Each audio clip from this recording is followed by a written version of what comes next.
First video of 2025, and we got ourselves a Chicago Bears 20-year rebuild. Not just that though. I'm still in the holiday spirit, and just overall wanting to give back for an amazing 2024. I'll be giving away 3 NFL jerseys picked randomly to any of you.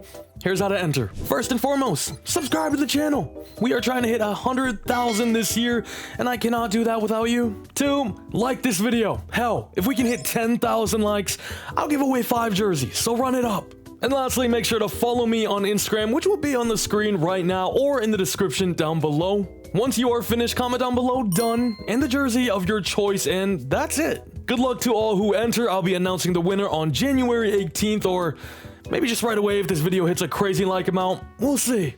And yeah, enjoy. 20-year rebuild once again. Let's go over the team real quick, and let's start off with the QB, who we may have to have a conversation about. I hate to say it already, but honestly, I think he is been good. He's been fine, especially as a rookie. I don't know why everybody's freaking out about Caleb Williams. No, he hasn't been this generational talent, franchise-altering player that every #1 overall player gets labeled as nowadays, but he's definitely been fine. But obviously, this organization as a whole, kind of a dumpster fire behind the scenes. Now, his numbers are actually pretty solid, right? Especially for a rookie. He had a good stretch here at the beginning of the year. Then in the middle, no touchdowns here. Shane Waldron said, "Stop. Let's make this the nastiest offense of all time," for whatever reason. Led to his firing. Eberflus now gone as well after this game. We all know what happened there, but there's one glaring thing that stands out.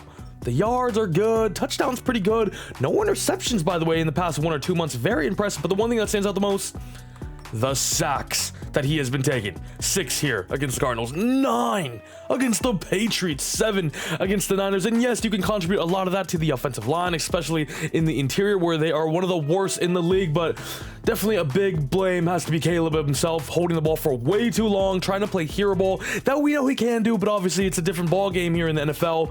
Sometimes you just gotta live to fight another day, fight another down, you know what I'm saying? Obviously though, will be our franchise quarterback for the next decade at the very least, right? And hopefully he can turn the curse around on this franchise. At running back, you got the tandem of DeAndre Swift and Roschon Johnson, which is solid, definitely solid. It's kind of like a Temu version of Jahmyr Gibbs and Demon, but it works. Love me some DJ Moore. It's nice to see him actually get targeted now after Shane Waldron's firing. Rocket science, right?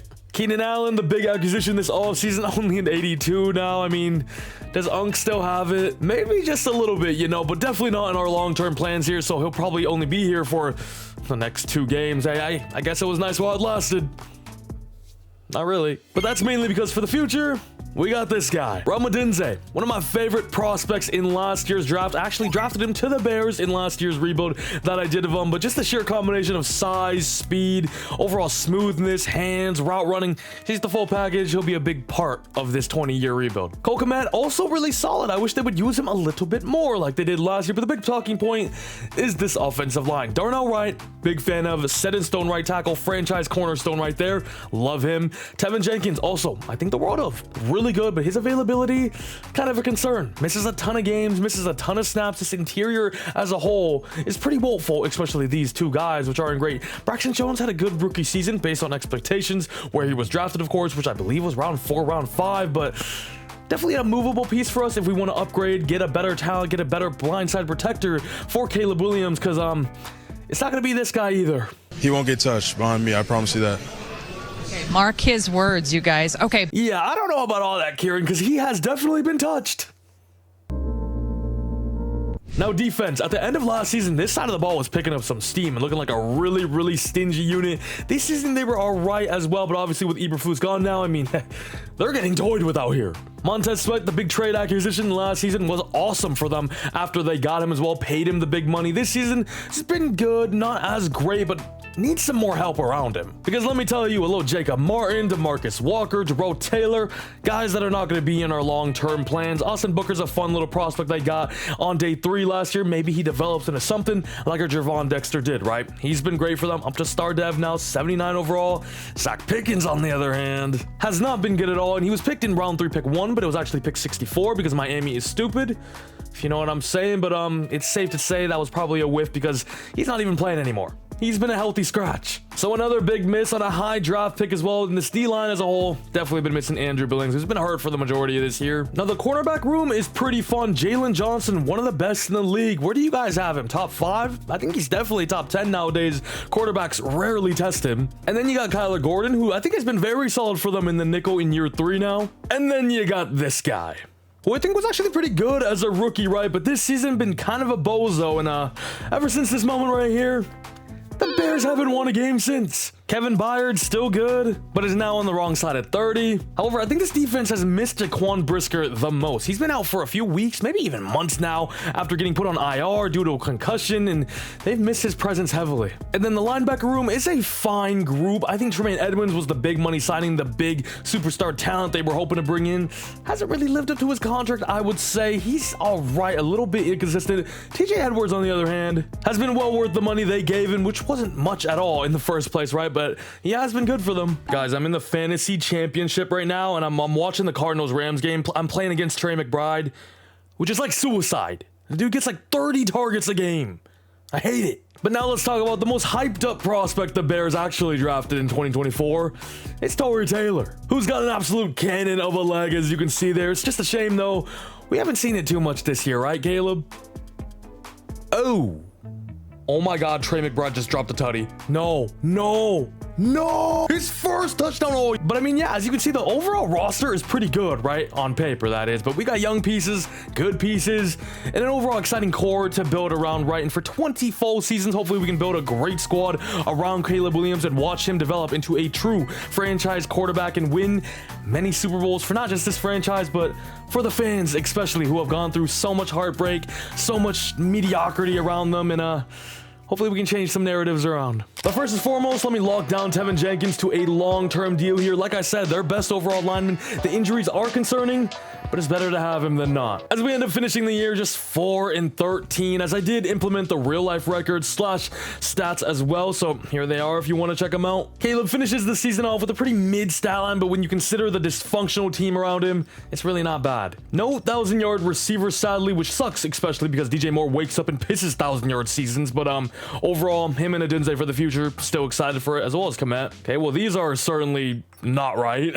Or maybe it is. It's just all Caleb, you know. TJ Edwards had a great year all around. Only 7.5 sacks for Montez Sweat, which led the way there. Defense needs some reinforcements too. What a year for the rookie, man. Generational. And the Super Bowl matchup is going to be Buccaneers-Texans, which is actually quite fun. Remember, these teams played last year, where CJ Stroud had that incredible game, incredible comeback. Too bad in the offseason, all he did was do podcasts. As we get an MV3 from Lamar Jackson himself, let me know who you guys got for MVP. Josh Allen, Lamar Jackson. Low-key, if Burrow gets in the playoffs, it might be him, honestly. That dude's just been playing on another level. And whether it's his defense selling him or his kicker missing an absolute gimme to win games, it's always something. Devies, no. Also, no. I mean, what did I expect? And the Buccaneers annihilate the Texans 45-15. Baker Mayfield, Super Bowl MVP. Shout out to one of my boys, Jay-Z. The biggest Baker fan I know. Now, in terms of player contracts, everybody here is going to go. I'm going to free agency with 93 mil. And let's see what we can cook up. Let's see what we can bring in to help this team out and take this team to the next level. I mean, Tyron Smith or David Bakhtiari would be nice, even though Bakhtiari hasn't played in like 5 years, I swear. Simmons, I mean, obviously with the real hopping in real life, it's not really much. Ooh, Keenan. Okay, we do have Chase Young sitting here, who does have some interest as well, and the tandem between him and Montez Sweat would be unstoppable. Now, we were joint top with the Giants for Chase Young's signature, but we do end up getting him. But I missed out on Evan Brown, who actually had interest as well. That's kind of annoying. Bro, I literally got nobody. I'm somehow going to make this O-line even worse. Whoa. Wait, is Caleb an X factor?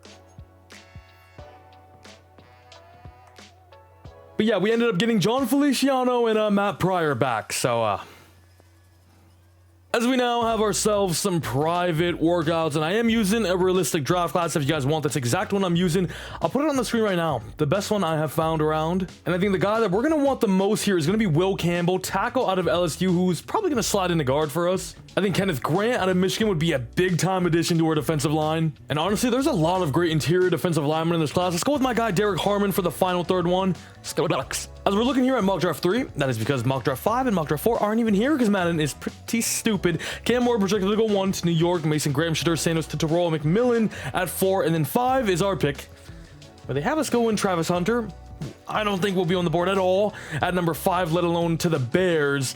So I might trade down and try to grab ourselves Will Campbell. Here is projected to go 12, who, as we can see, true round 1 talent. And the first 5 picks of the 2025 draft. Drew Aller just flew up to 4, who I think is going back to Penn State, so that kind of sucks, but wow. Huh, well, okay, what if I just take to the role of McMillan and just trade DJ Moore? That'd be kind of fun. What if I paired Will Johnson alongside Jalen Johnson? The 2 Johnsons. Okay, sure. Trade accepted. We're moving back with the Jets here to 10. Also getting their future 2nd round pick. Just giving away a 5th this year and a future 7th. And Darrington Evans, if you care. And I know I could have just stick and picked a great player there, but I kind of want to keep it semi-realistic. Go with who I think they will go with in real life, right? And just not abuse Madden stupidity. Kind of more fun for me too. Will Campbell, though, will be our pick. We traded down, and the guy that we were going to draft anyway is still available. A true round 1 talent, and will be a huge addition and a huge boost to our offensive line to pair alongside Darnell Wright and Tevin Jenkins for the future, and for Caleb Williams for the next 10 to 15 seasons, number 11 in the class, and a little hit in development. As we are now here in round 2, where remember, not just number 37, but we also have 41 from Carolina. And hopefully we don't trade it for a Chase Claypool. And I'm not gonna lie, Omarion Hampton, a little tempting. One of the top 2 best running backs in this class, and could easily be a round 1 guy in real life. Ollie Gordon is still here. We got some good pieces in the secondary. Siobhan Revel would be fun. Okay, with this pick, I think I'm gonna go Siobhan Revel. I think he's just the best talent, the BPA on my board. I'm probably gonna trade away Tyreek Stevenson, who should have some value still being young, having that start development as well. And I also think Siobhan Revel is just an upgrade at the end of the day. Number 32 in the class, pretty solid value here, if you ask me, and another blue question mark. And if I'm not mistaken, I think he got hurt in real life, so his stock may be falling a little bit, which is why we got him all the way here at 37. And then with this pick, I'm going to go down a little bit and grab ourselves Derek Harmon, another guy who I could easily see go round 1, been a monster in the middle for that Oregon defensive line, the number 1 team in the nation, bringing in that winning mentality to this team as well, alongside Jervon Dexter. Should be pretty fun.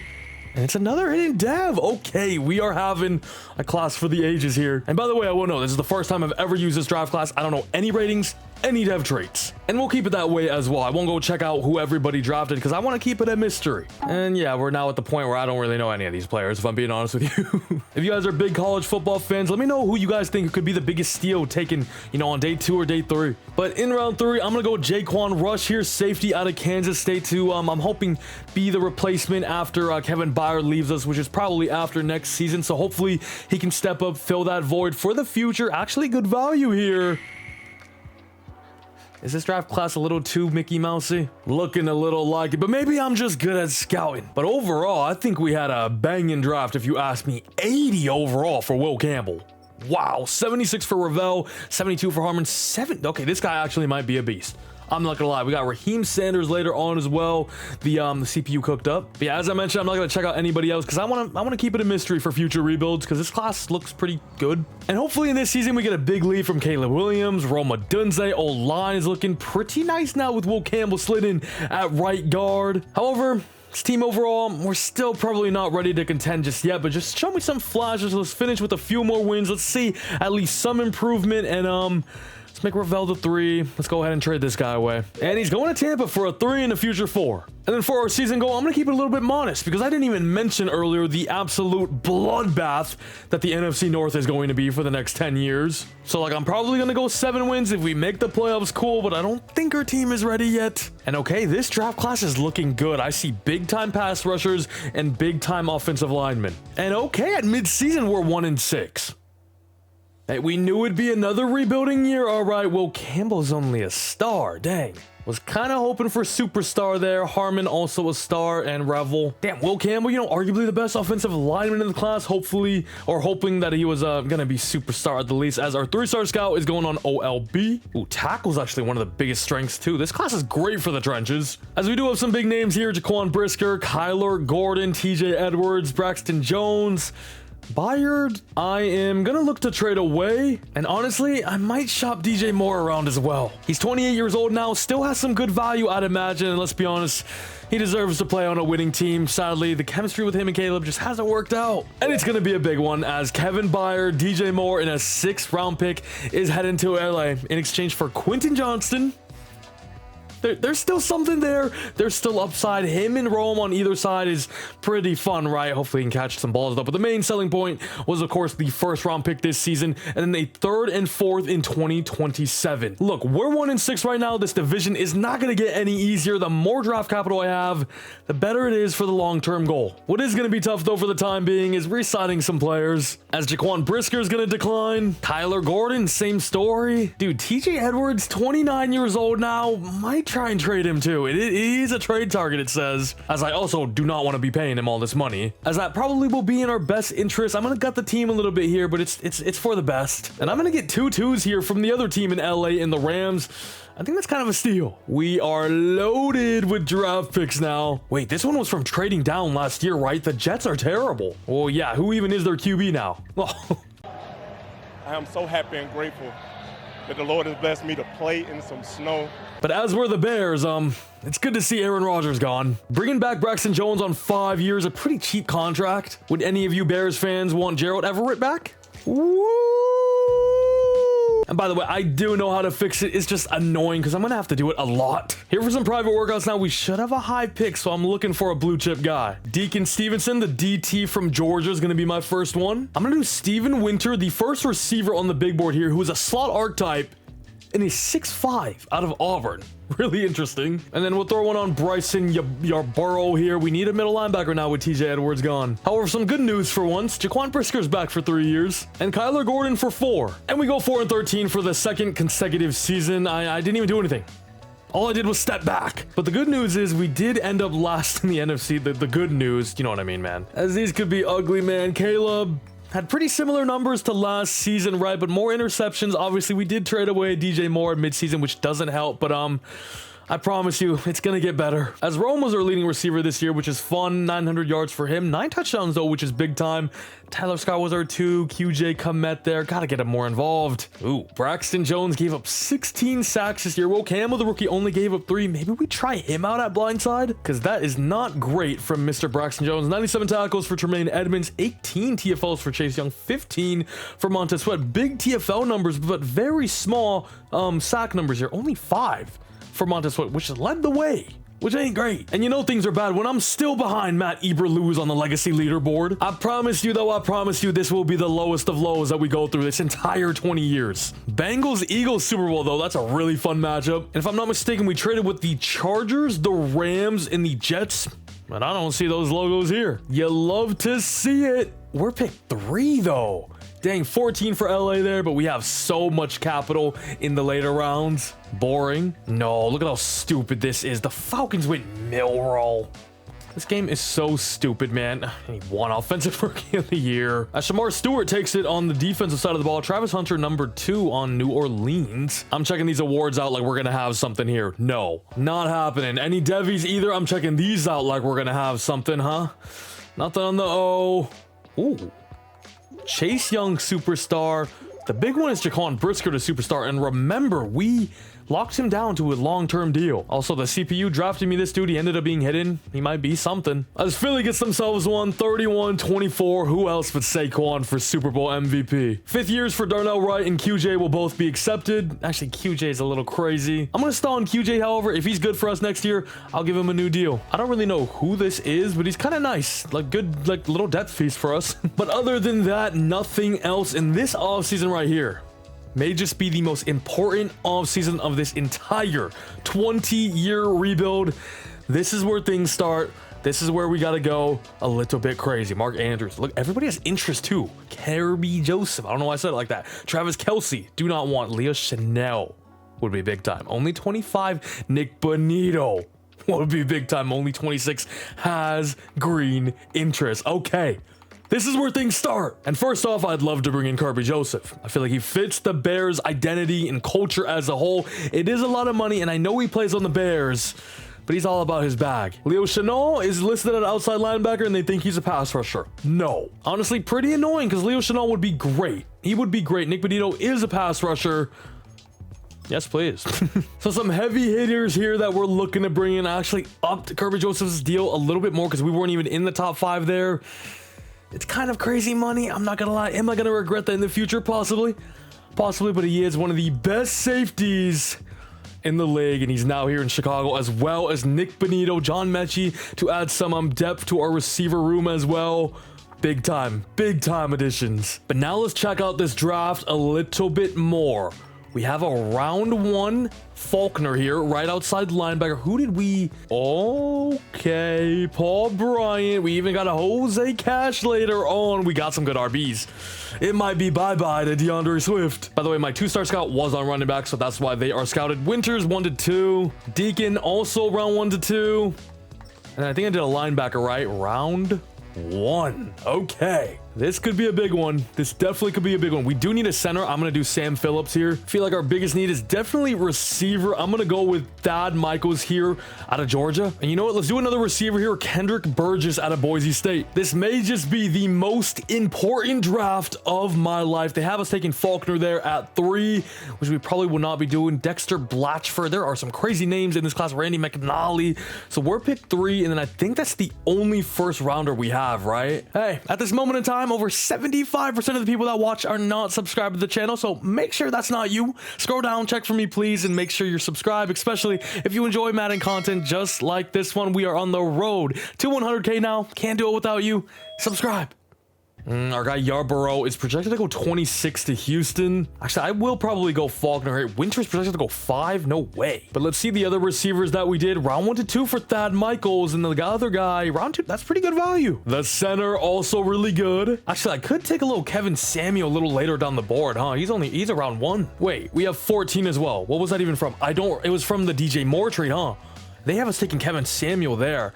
Oh, we got options, boys. Okay. By the way, I think Faulkner does look better of the 2. I did just scout him out a little bit more. His player notes look really good there, like his traits and everything. Somebody told me to look at those a little more in depth. They can mean a little bit more, and I did. Those all check out there. He's not the greatest of athletes, but damn, his attributes as a whole, his core attributes, very solid. And obviously, if we get him, we already have Montez Sweat, Chase Young, wait, we have Nick Benito now.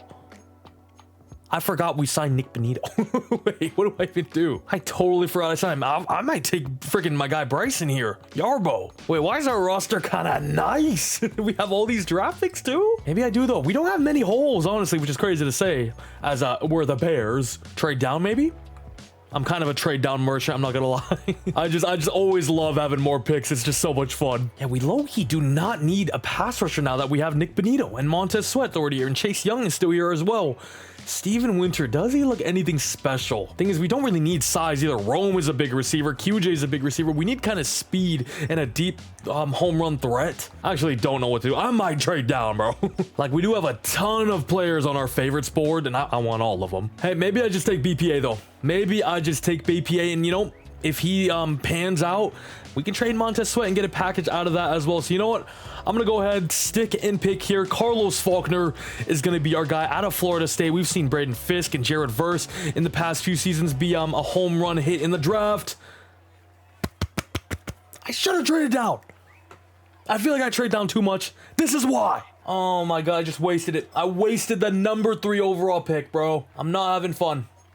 I'm not having fun. I'm trading down to 20 here. We're going to get a 3rd round in 2028 as well. I can't even see who just went. This game is so stupid. Oh, I am just in a terrible mood now. Let's go ahead and take our guy Bryson Yarbo, though. This is the guy that's going to change this draft around. 6'3". He is 23, field general out of VT there. C block shed deep pursuit. I don't love, I'll be honest, but he is a great athlete. And we know he's a round 1 true talent. Of course, we traded away TJ Edwards last season. This is going to be his ideal replacement. But okay, we have 3 second round picks, and we have 3 guys projected to go round 2 to 3. I'm going to take all of them, starting off with Paul Bryant, the Miami top 5 true talent running back, who will be the franchise guy for the future of this rebuild behind Caleb Williams, the number 1 ranked player in the class. Generational. Generational. He's not, but he looks really good. And you know what? Let's bolster up the O even more. Thad Michaels, the playmaker receiver out of Georgia. Only 21 years old as well, falling to the second round here, similarly to a George Pickens. We're going to take him here in round 2. Let him not fall any longer. 26 in the class. And now we're starting to heat up. And then the last guy we have here in round 2 to 3 is Sam Phillips, who is immediately going to be a plug and play for us at the center position. We did not re-sign Feliciano or Coleman, whoever we had there in the past. It doesn't matter though, because Sam Phillips is better than all of them. And damn it, that's like usually the position you expect the hidden development from, and we somehow didn't get it there. Round 3 now, I'm gonna go ahead and take Manny Jackson here, a linebacker out of A&M, just 21 years old, great athlete. Round 1 to 2 talent. We're just gonna bolster up that room as a whole now. And okay, it's round 3 though. I think this was from Tampa, if I'm not mistaken. Do we have anybody left on our board? We have this Cash fella. He is a round 1 true talent, but I think the guy we drafted is also a power back, so it doesn't really make sense to have 2 power backs. But it might just be BPA. Maybe we trade one of them, whichever one looks better. F it. I'm taking the both of them. Round 1 and a top 5 guy. I mean, the other guy was number 1 in the class. He's going to be insane, but maybe I'll just have 2 superstar X Factor running backs. Why not? Round 5 now, I'm going to go Julius McDonald, a DB out of the Ohio State University. Great value if you ask me. 98 in the class. We get him all the way back at 99. Ooh. Hello. I'm honestly a demon in drafting in everything but round 1. I swear, I'm such a fraud in round 1. I just overthink it so much. Like round 3, round 4, round 5, I'll be cooking. I'll be freaking cooking. Like we're in round 5 now. Cairo Santos, the team doesn't even trust him to kick a 57-yarder. Are you kidding me? I'm taking Tim Sternman. 35 in the class. Drippius in the class. And hidden dev with 93 kick power. But those that truly know me know I love it. There's nothing I love more. 75 for Faulkner, 75 for Yarbo with hidden, but 80 overall for Paul Bryant is awesome. Let me get this. Look at this, dude. We didn't get one player under a 70 overall. 76 for this. I mean, we knew it was round 1, right? Manny 74, 74 for the center, 74 for the receiver. And you know what the worst part is going to be? Is that Kevin Samuel, the other guy that we had that I was debating. Oh, he sucks too. All right, never mind. All right, well, it's looking like I should have just traded down, right? Paul Bryant, far and away the best player in the class. I wish I just took Jamarcus Bingham instead. You know what I mean? Brandon Chisholm instead, who both went round 2 there, which is pretty cool. It's not the most stacked draft, I would say, but I think we came out of it as clear winners besides Faulkner. Reveal a hidden development trait for 1 player once per season. We're putting it on Paul Bryant, the number 1 guy in the draft. Actually, is he going to be here already because it's on auto? He is, and he's a superstar. Would have liked the red, but we'll take superstar. And DeAndre Swift, ni hao, buddy. It's time for you to go. Low-key, should I trade Montez Sweat? He is 29. I just freaking chose Faulkner. I feel like I'm kind of... I kind of have to play him now. I chose him at 3. I think this is fine, to be honest with you. We should be able to get a pretty solid package, too, if I say so myself. Okay, maybe I should ask for a little bit more. Swift and Sweat heading to Arizona for a 2nd this year, 3rd next year. I'm fine with that, honestly. As we are just loading up here in the future, looks extremely bright. I'm going to make Thad Michaels our number 2, because there is some more upside to him than a John Mechie, than a QJ. I love the tandem of Paul Bryant and my guy, Jose Cash. Caleb, I need a big year 3 leap from you. Now, defensively, we did slide Benito and Faulkner down here to left end. The defensive line looks pretty strong, if I say so myself, and the secondary looks better now. We drafted McDonald on day 3, I think. I'm gonna make Revel our number 2, actually. Kirby Joseph was our big time addition in the offseason, and we got our guy Yarbo at the end of round 1, who should play an impact right away. As we're 2-4 at midseason, I guess it's an improvement on last year. Oh my god, this organization is just cursed. Maybe Thad Michaels, sadly only star. Anybody on defense reviewed? Yarbo was the big one. That's the one I was hoping to be superstar at least. Dude, what is Caleb doing, man? Probably need to give him a big time receiver or tight end, maybe. Those numbers were actually abysmal though. Chase Young's here, Javon Dexter's here, Tremaine Edmonds, QJ, and Javon Dexter low-key asking for a bit. I'm not gonna lie. 2-year deal. If he accepts, I'm fine. I don't know if I'm willing to go any higher than that, though. There is a top 5 guard. I'm intrigued. I'm also gonna do this top 5 corner. I just want to know his talent. And I'm still kind of salty our center was only normal. And we went 6-11. I changed the playbooks, guys. This team might just suck for now. We have 20 years, remember. There's a lot of time left. Hopefully I don't get fired, but it's not looking good to start off. My God. 27? I'm going Bills playbook. I am going Bills defensive playbook. 26 offensive yards is just so bad. So bad. Defense 20th. However, Caleb's numbers a lot better than what they were in the first half. The first half he had what, 6-4, which was actually terrible, but he picked it up big time. He showed us flashes in the second half that he could be something, hopefully. But also the big thing is we need Paul Bryant to develop a little bit, and he was actually pretty good still. 4 a carry, only 6 touchdowns, and only 800 yards, only had 200 attempts though, but he's already up to an 84 overall there without the morale. Give us a few more years and he will be big time. Receiving wise, I like this too. 1,000-yard receivers this time around. Thad Michaels, the rookie, with 1,000, and then 9 touchdowns, and then Roma Denze, 7 tuds, 1,200 yards for him. QJ 770, but 11 touchdowns. It's not bad numbers. Not bad numbers from the O. Defensively, it wasn't great either. 127 tackles for Tremaine Edmonds, 17 TFLs for Benito, 14 for Chase Young, 11 for Javon Dexter there, as Benito does lead us in sacks with 9.5, 5 for the rookie Faulkner, which is very impressive considering he Chase Young was ahead of him in the depth chart. I guess he was at rush DT, but sure, Javon Dexter only 2.5 there. Sack numbers weren't bad though as a whole. A lot of picks as well for the team. Jalen Johnson led the way, but overall I think it's safe to say still a very disappointing season. This was the year that we were expected to start winning some games. Texans Cardinals Super Bowl. Huh? Joe Burrow ends up winning his first MVP award. Look who's number 4, Cam Ward. And the only thing that's gonna make me happy is if we get some who is this? Antoine Wells Jr.? What? If we get some awards here, Offensive Rookie of the Year. Thad Michaels. And I'd rather have him than Paul Bryant because he's only a star. So hopefully this is now his Devi going up to superstar, and same for my guy Yarbo. Yarbo wins it on defense. Who is this guy and why is he the best receiver in the league already? Ooh, Will Campbell, top 5 for best O-line. And you know what that means with my O-line rule. Top 5, he's already a star. He's going up to superstar. That is pretty awesome. Can we get some others on the O? Thad Michaels, superstar dev. Looks like the only one we got. Still do not know Jose Cash's development. Defensively, Yarbo. Yarbo up to superstar. Okay. Oh, wait. Did Austin Booker go up? Huh? What? Development trade increase star dev. Wait, what did Blood even do? Yeah. That's pretty awesome though, because he's still only 23. There's a player in there. And actually, while I clicked his name, I noticed Benito go up to superstar as well. As we also will go ahead and upgrade Will Campbell to a superstar because of the O-line rules. If you don't know it, I'll put it on the screen right now. Something I've been doing for years. Still a disappointing season as a whole, but I think we're heading in the right direction. The team is starting to develop now, and Kyler Murray has won Super Bowl MVP and the Super Bowl here in 2026. The Cardinals won the Super Bowl, not Kyler Murray, but you know what I mean. Ooh, we already have 5th-year options for Caleb Williams and, of course, Roma Denze. That will both be accepted. Chase Young, Javon Dexter. He just has no interest, bro. Like, I would honestly like to keep him around. It's just a bit pricey, isn't it? I'm gonna give him double 11 here for, let's do 3 years. See what he says. He's gonna have to go. Maybe I tag him. I don't know. Tremaine Edmonds is 29 years old and wants a 4-year deal. 2 years? Oh, maybe I should have just kept TJ Edwards instead of him, if I'm being honest with you. Should I tag Javon Dexter for 30 mil? The answer is no. It's too much money. He didn't really have much production anyway, so...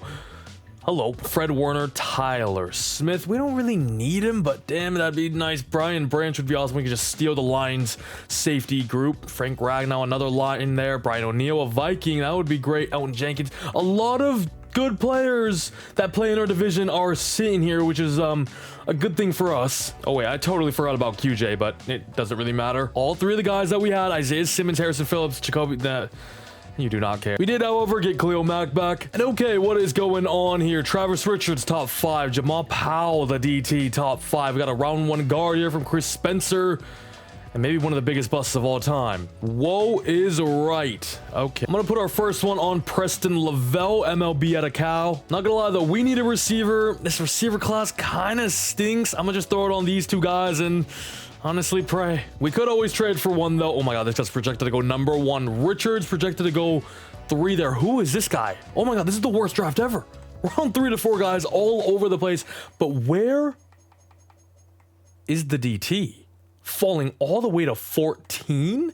We're pick number 8, so we should be able to get him quite comfortably, hopefully. You have got to be kidding me. Ooh, the middle linebacker is a monster, though. Now, we do still have a lot of draft picks. We got 3 seconds, 2 thirds there, 3 fourth rounders, as well as our pick at number 8. Actually, our receivers, now that I forgot that Michaels went up to superstar, it's really not too bad. John Mechie's a serviceable number 3, and then maybe we can find a gem later on. It's not terrible, by the way, Cash. Cash is only a star. Because here we are sitting pretty at number 8, knowing, guaranteeing that we're getting ourselves a blue chip top 5 talent at DT with elite speed and elite strength and even great jumping and agility, because why not Jamal Powell? We didn't re-sign Javon Dexter for a reason. It's because we had you in mind this entire draft cycle. Number 4 in the class, and he's got to be at least a superstar. He's got to be at least a superstar with 95 strength as well. And sitting here in round 2 now, Preston Lavelle is the only guy we have left on our draft board. Is it time for a big trade? 3 second round picks. What could that give me? Genty? Why is he only a normal? Newsome, Vita Vea, Marv. Hello, Marv. Xavier Worthy, Luther Burden, superstar dev. Only 23, a part of the Dallas Cowboys. Yeah, we can get a heavy hitter. We could definitely get a heavy hitter. Oh, wow. That is a lot closer than what I was. Never mind. And here it is. Blockbuster trade with the Jets, giving us Garrett Wilson, 89 overall superstar. We're giving them John Mechie, all of our second round picks, and 2 of our fourth rounders this year. A ton of draft capital given up, but we're getting one of the best young receivers in the league, who's now about to hit his prime. It's time to go all in now. These first 3 years have been majorly underwhelming, as we're now in round 3, and remember, we still got our guys sitting here. Preston Lavelle, MLB out of Cal, 6'2", poor acceleration. He's not the best athlete in the world, but we know the core attributes are there. 22 in the class, and hidden dev. Alongside Yarbrough for the future, we're set at linebacker. And with our other third round pick, let's go with Dalvin Tigner here. USC tight end, just 21 years old. Cole Kmet's future kind of up in the air. We need a backup anyway. He's got elite strength, great speed. Looks like an amazing prospect down here. Oh no, that was the other guy. He's still number 60 in the class though, and he might just be the future. Little USC connection with Caleb. And personally, I kind of loved the draft we had, especially when you consider in we kind of got Garrett Wilson, Jamal Powell, 79 overall, 75 for Preston Lavelle there, and Tigner a 73 also. And now we do have a few options who we want to reveal this season, but I think it's got to be the home run DT pick. Is this even gonna work? Oh, yeah, I keep having to change it back and forth because, you know, I like to move things around. In like a challenge video, a wheel video, it's fine because things are moving constantly and so much is always happening. The best players are always going to play. But in a rebuild like this, you know, I kind of want Thad Michaels to start sometimes. I kind of want another DB to start. And Jamal Powell is going to end up being a superstar. I'll take that all day. He's immediately DT1. And okay, kind of a big trade here. We're giving away Jose Cash just because we don't really need 2 power backs, right? So I'm getting another guy who is 7 overalls lower, but he is a superstar and he's a receiving / elusive back. We're also getting a 3rd round pick for next year. So overall, I think the combination of Streeter and Paul Bryant will be better for us down the line. And with Garrett Wilson now here and 2 other superstar receivers alongside him, Caleb Williams is almost a 90 overall. We've been struggling so far, but this year we should be at least a top 10 offense, right? Tigner tight end 2 as well. Now defensively, we look stacked. Jamal Powell, our big time draft hit who looks the part, right? 79 superstar. Now we didn't bring in Khalil Mack, 79 overall, but I don't want him to be, you know, playing a whole ton of snaps. I want him more to mentor Faulkner and teach him some of his savvy vet moves. Linebacker room looks great. Secondary honestly looks incredible. We should at least make a play. This is a playoff team if I've ever seen it, right? And our goal is going to be simple. Just make the playoffs. And at midseason, we're 3-4. But kind of a tough schedule to start off. 3 interdivision games right away is always going to be a battle. We saw a loss to the Raiders, 17-11 there. Niners, Bengals up next. I think it eases up a little bit here in the second half. But overall, this division sucks, man. Every team is so freaking good, man. Yeah, I don't even know what I'm checking out here. He low-key is not really asking for the most and only a 1-year deal. I don't know. Corners are kind of weird on Madden. They don't really ask for a ton nor a long-term deal anyway. I don't know. I contemplated about trading him, but we'll see how it goes. All right, well, I think I have to change the defensive playbook because what the hell? Like we have a 90 overall team. And we're going 5 and 12. Don't really know what to tell you. Our offense was 16th. I was hoping for top 10. 16th. Defense is just horrible. However, Caleb Williams is now starting to look the part. MVP type numbers here. 4,400 yards, 40 touchdowns, and just 9 interceptions. Extremely accurate with the ball as well. Accurate? Did I just say that? Accurate with the ball as well. He had a good year. We are still kind of preying on the development of Paul Bryant, who is now an 87. I think next year will be big for the ground game. Garrett Wilson, first season, exploded. 13 touchdowns, 1,300 yards. That Mike was really good. Rome Odunze, all 3 of them at double-digit touchdowns. Yarbrough, of course, leads the way for tackles made. 13 TFLs for Carlos Faulkner. 5 sacks for him, too. 11 TFLs for Harmon, as Benito leads us in sacks with 11. 7.5 for the rookie Jamal Powell. 6 for Harmon, 5 for Faulkner. Not bad numbers there. Interception-wise, we had 3 from Brisker and Jalen. Yeah, I don't really know, though. Is Faulkner going to go up to a star after that season? Maybe. Caleb finishes 5 for the MVP vote, but Lamar wins himself, I think, number 4 now. Hey, look who wins Defensive Rookie of the Year. Maybe I go on a 3-4. I've low-key been like weirdly finding more success with a 3-4, which usually isn't the case. Tigner sadly ends up only being a star. No upgrades there on offense, but defense we should get maybe some. No, Jamal Powell stays at a superstar. Damn. And with Faulkner remaining at just a star, we might look for a bigger, better player in this draft. I am still a little salty about this. And when you see Lamar Jackson against Detroit, you're expecting fireworks, but this one ends up just 13-3 there. Lamar gets himself another Super Bowl MVP. I say another, he actually has not won one this video. I'm just bugging. Thing is, I really like the team we've built. We've had good drafts as well. I'm just messing up the schemes and the playbooks. It's on me. Will Campbell, 5th-year option. We're going to go ahead and accept that. He has no interest. Torrey Taylor has a contract, and as much as I'd like to bring him back, he was drafted at like 27, 28 years old, so he's already 31. As I mentioned earlier, I don't think we're going to be able to lock down Darnell Wright to a long-term deal right now, so we're just going to go ahead and tag him for 22 mil. Komet is has seen his last days in a Bears uniform. Let's go to the offseason. Well, thinking about it now, you know, our guy Tigner might be able to just step in and serve for us at tight end right away. Gibbs, Stroud, Will Anderson, Terry and Arnold, Jack Campbell. What is going on here? Elton Jenkins, Cole Komet obviously here. Some cool names, honestly. Vita Vea, but he's 33 now. Career win percentage, 28%. Yeah. As we bring in everybody else targeting, Logan Cook, Blake Fisher will be, I think, our new starting left tackle. He's only 25 years old. I might trade Braxton Jones, try to get a package for him, and then Miles Murphy for some depth. Actually, wait, we were trash once again, because of course we were. We will be pick number 2.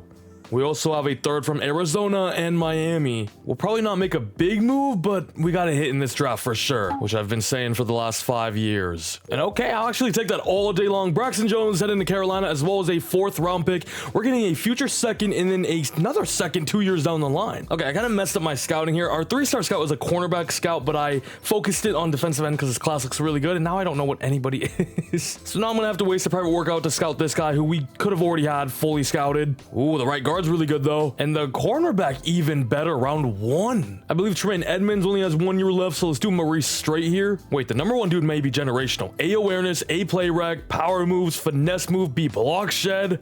Holy crap. All right, we'll just throw number 3 on like Quinn Sheffield here. I am very intrigued to see that number 1 dude. He's a top 5.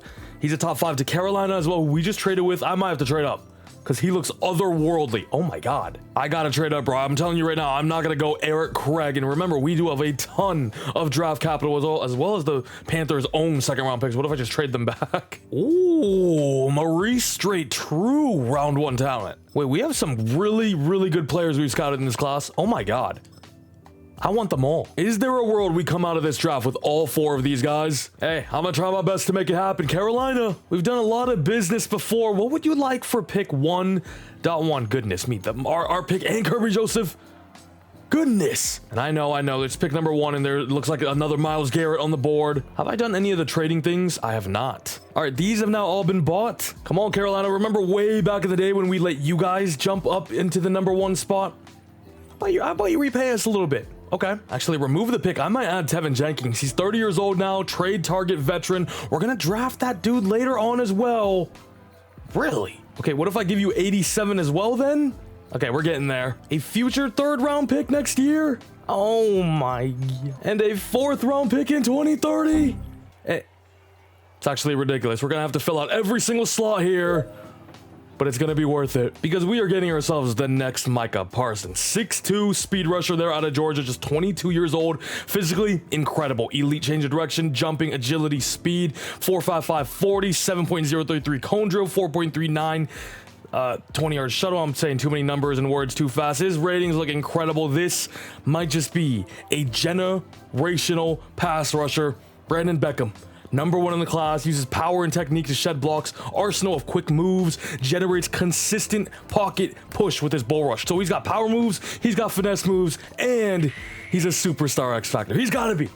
He's gotta be, right? That genuinely looks like one of the best pass rushers I've ever drafted. Ooh, and okay, we only have 1 second-round pick. That might be a problem. So I'm gonna go with the corner first because he looks really good. Round 1 true talent. We need something for the future, right? And then I'm gonna try to trade up, get that guard as well. We should be able to get the middle linebacker later on too. Rank number 22 in the class there for Antoine Dotson. And the future's looking good. Ooh, I probably should have gave him a little bit more. I'm moving up to 49 here for their second. Future third, we're giving away our 3rd round pick this year, and then Kyler Gordon, who I probably should ask for more. And now with this pick, let's go ahead and take the right guard, who we need desperately to be a day 1 starter for us in Lawrence Buchanan, round 1 to 2 guy here out of Alabama, I believe. Ranked 24 in the class. We get him all the way back at 49.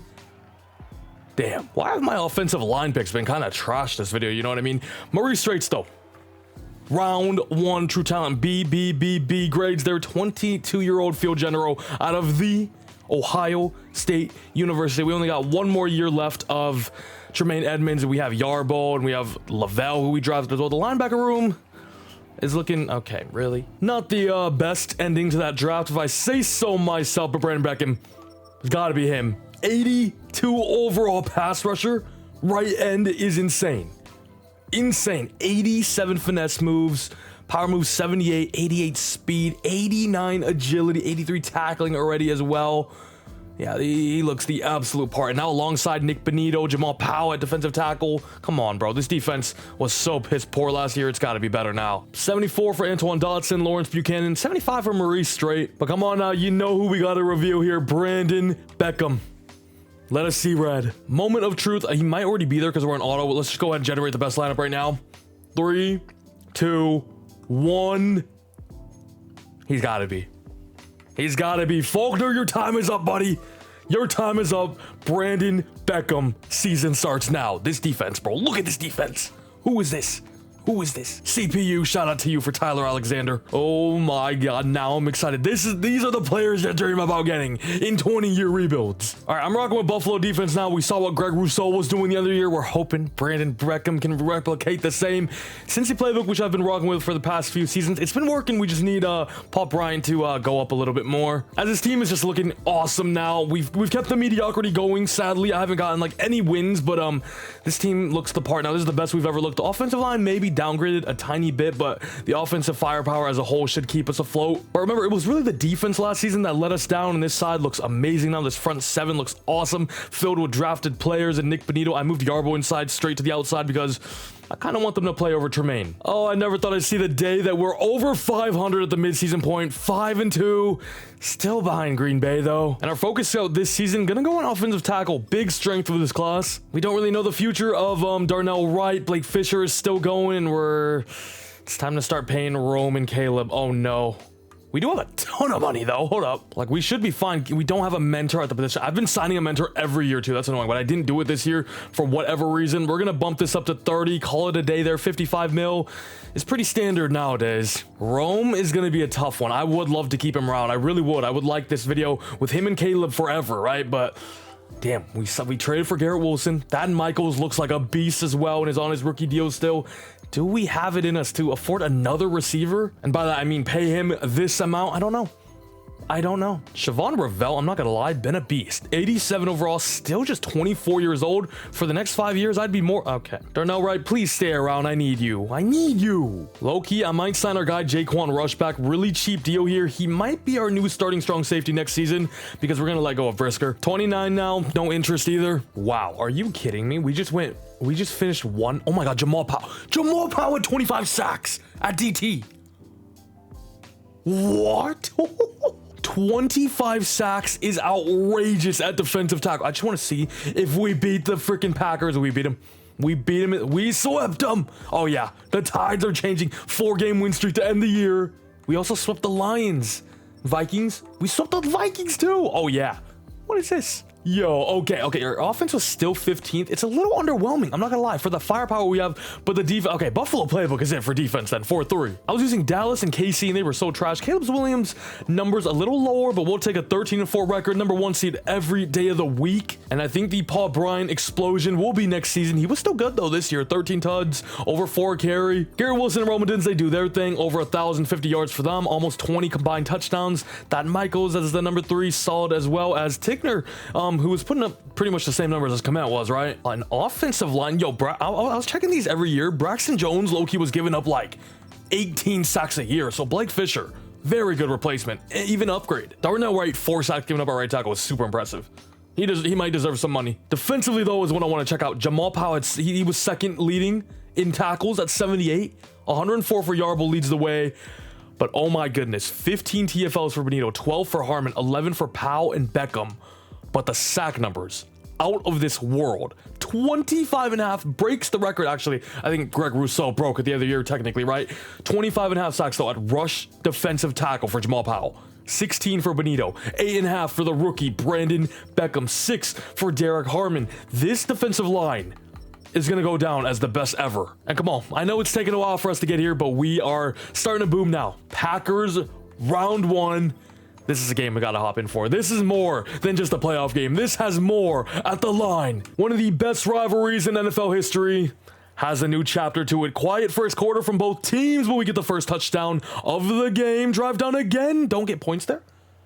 Very low scoring. Our defense is shutting out Jordan Love here. 14-0, 21-0. We are skunking the Packers. It is a new era here in the NFC North. We come away victorious, 28-14. Our first playoff appearance and our first playoff win feels great. Hey, a Chrysler 300 looks like a Phantom until a real Phantom pulls up. Oh, I'm actually so excited for this team now. It's been a struggle, man. Rebuilds are kind of hard this year, right?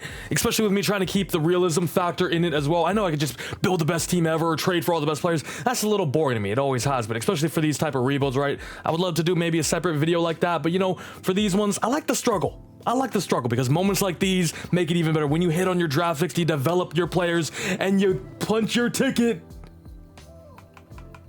Why can't I see the score? Punch our ticket. No, we lost. We actually lost to the Eagles, 17-14. I mean, we had a scoreless first half. That's going to do it to you.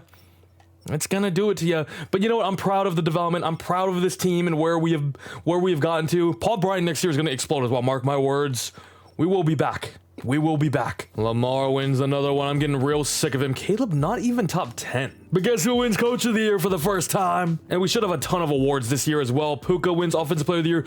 But hands down, Defensive Player of the Year is going to go to Jamal Powell, who just has exploded now. Nick Benito, number 4. Defensive Rookie of the Year, never in doubt. Oh, Will Campbell just finished as the best offensive lineman in the NFC. And since he's already a superstar, I'm giving him X Factor, baby.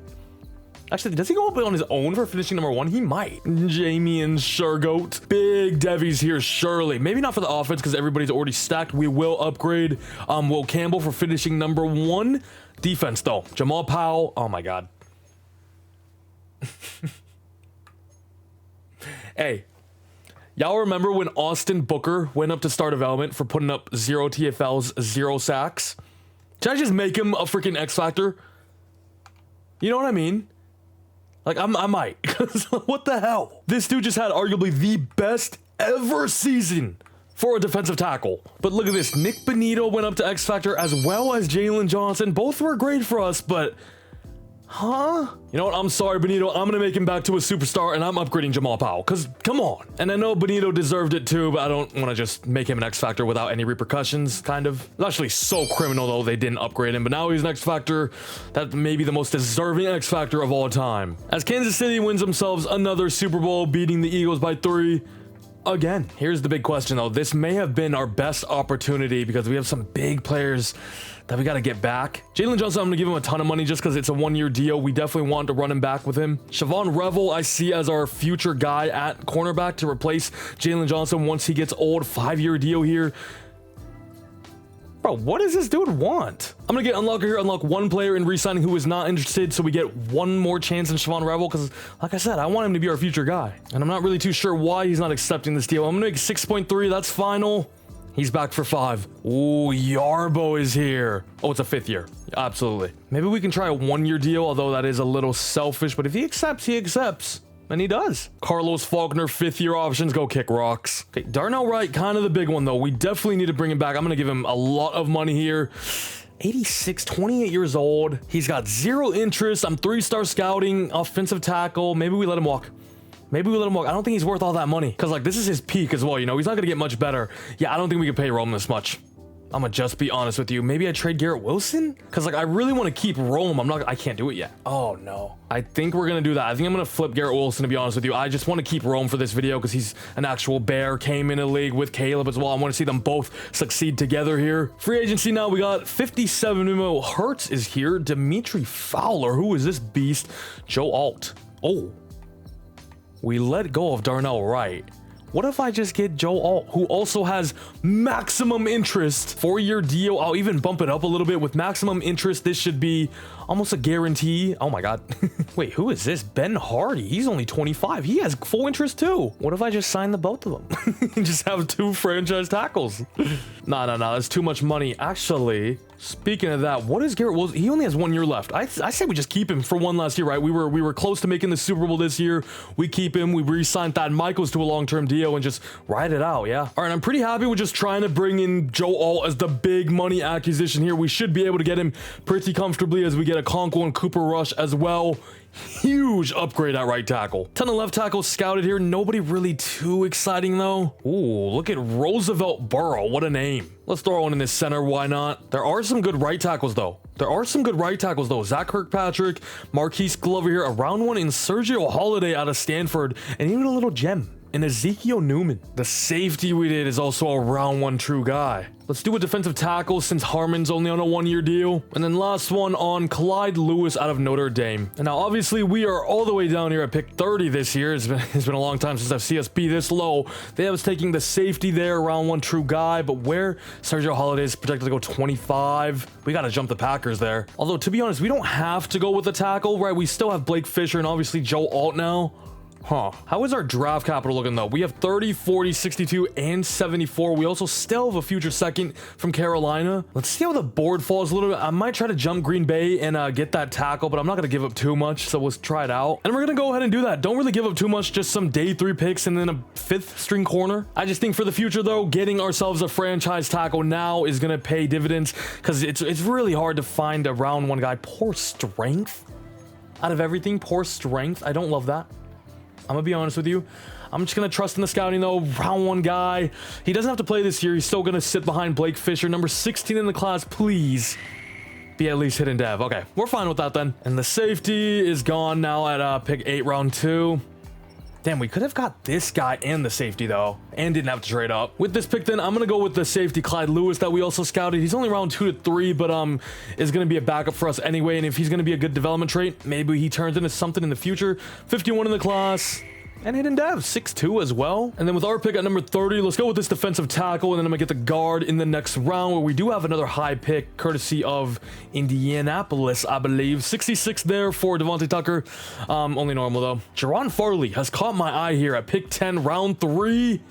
And it's just the exact replica of the guy we just drafted. Nice. He is, oh my God, it took a second. Still here. Roosevelt Burrow, gonna be starting for us maybe right away, or could sit a year even if he's got some upside to him, which he most certainly does. 21 years old only too. Draft recap, and it's safe to say we have upgraded in the trenches for sure. Holiday, Clyde Lewis at safety, 72 for Devontae Tucker, and Jerron Farley. They're literally the same player, bro.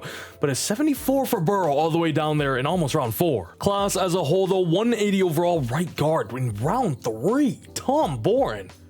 Where were you when I was scouting? My God, imagine getting an 80 overall in round 3. And he's a superstar. Wow. I just didn't see him.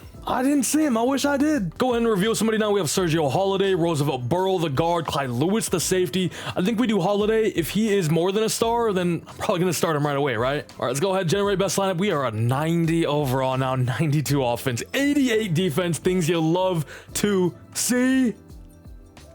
Holiday ends up only being a star, sadly, but Joe All here, this offense looks ready for prime time. Ooh, Garrett Wilson's the number 2 now. I probably should have just made Rome the number 1 as it was. Oh, this receiver corps is disgusting. And defensively, we have game changers at every single position here. Moved Kirby Joseph out to strong safety now. I think we're in year 6, maybe? Year number 7. We got the closest we've been last year. Can we win it all now? And this time around, only 4-3 at the midseason mark. And as Jalen Johnson keeps getting up there in age, it's time to start looking for a corner. As we got ourselves 80 mil in the bank with Will Campbell here, Thad Michaels is here, Paul Bryant already here, Garrett Wilson, Jalen Johnson, Kelvin Streeter, Derek Harmon, some big names. I think the guy we're going to want the most is Paul Bryant, who's not asking for really too much here. Does have interest as well. I'll bump it up to 4 mil, and that should do the job. And here's what's annoying. Thad Michaels has no interest at all here. I would love to keep him around. I really would. Garrett Wilson, 29 years old now. Thad Michaels still just 24. Doesn't look like he wants to be back though. Although it kind of, even though I wasn't looking to return, the offer is getting tempting. Okay, maybe there is hope with him. Now, Will Campbell asking for a lot of money. I just realized I never made him an X Factor. Whatever though. We're going to give him a lot of money. We're paying him and Joel. Everybody else are rookies on rookie deals, so we have the money to do it. And he's been an absolute staple of the offensive line as well. Like I said, Wilson, Jalen Johnson, probably going to have to go. There is a middle linebacker projected to go top 5. I'm very intrigued, I'll be honest with you. Safety here too. I'm gonna do another safety, however, in Jabari Porter, and then we'll do receiver Bradley Meekins out of UCLA. Back into the postseason now, but our first wild card appearance here, we got Green Bay again right away. We do finish top of the North, but it looks like the numbers overall a little down. Why is this offense 15th? I feel like it should be way higher. Defense kind of regressed a little bit as well, as Caleb had probably his best season for us yet. 4,200 yards, 39 touchdowns, and just 4 interceptions. And okay, what is Paul Bryant doing? I don't know. 800 yards, 9 touchdowns. You're a 92 overall, 91 overall. Seriously though, what is he doing? Rome Odunze exploded though. 1,400 yards will round up for my guy with 19 touchdowns. Incredible year. Thad Michaels really good as the number 2, but has that contract dispute in the air right now. Garrett Wilson, final year with us. Tigner, not too shabby himself. Offensive line, and look at this. Okay, Blake Fisher gave it a 12, but 11 from Sam Phillips at center is terrible. We got to get rid of this dude. Yarbo leads the way for tackles made because of course Jamal Powell 11 and 11 this year, so not as crazy as last season, although that would be hard to replicate. Derek Harmon 10 TFLs as well, 14 sacks for Benito, 13.5 for Beckham, 11 for Powell of course, and 7 for Harmon. Still ridiculous, outrageous, otherworldly numbers there from our D-line, as Jalen Johnson once again leads the way for interceptions with 4. As we got ourselves the 10-7 Packers here in the wild card at Soldier Field, and we beat them by just 3 points. The 11-6 Commanders up next. Jane Daniels versus Caleb Williams, 1 pick versus 2 pick, and they beat us by 14 points. We cannot get 2 playoff wins in the postseason.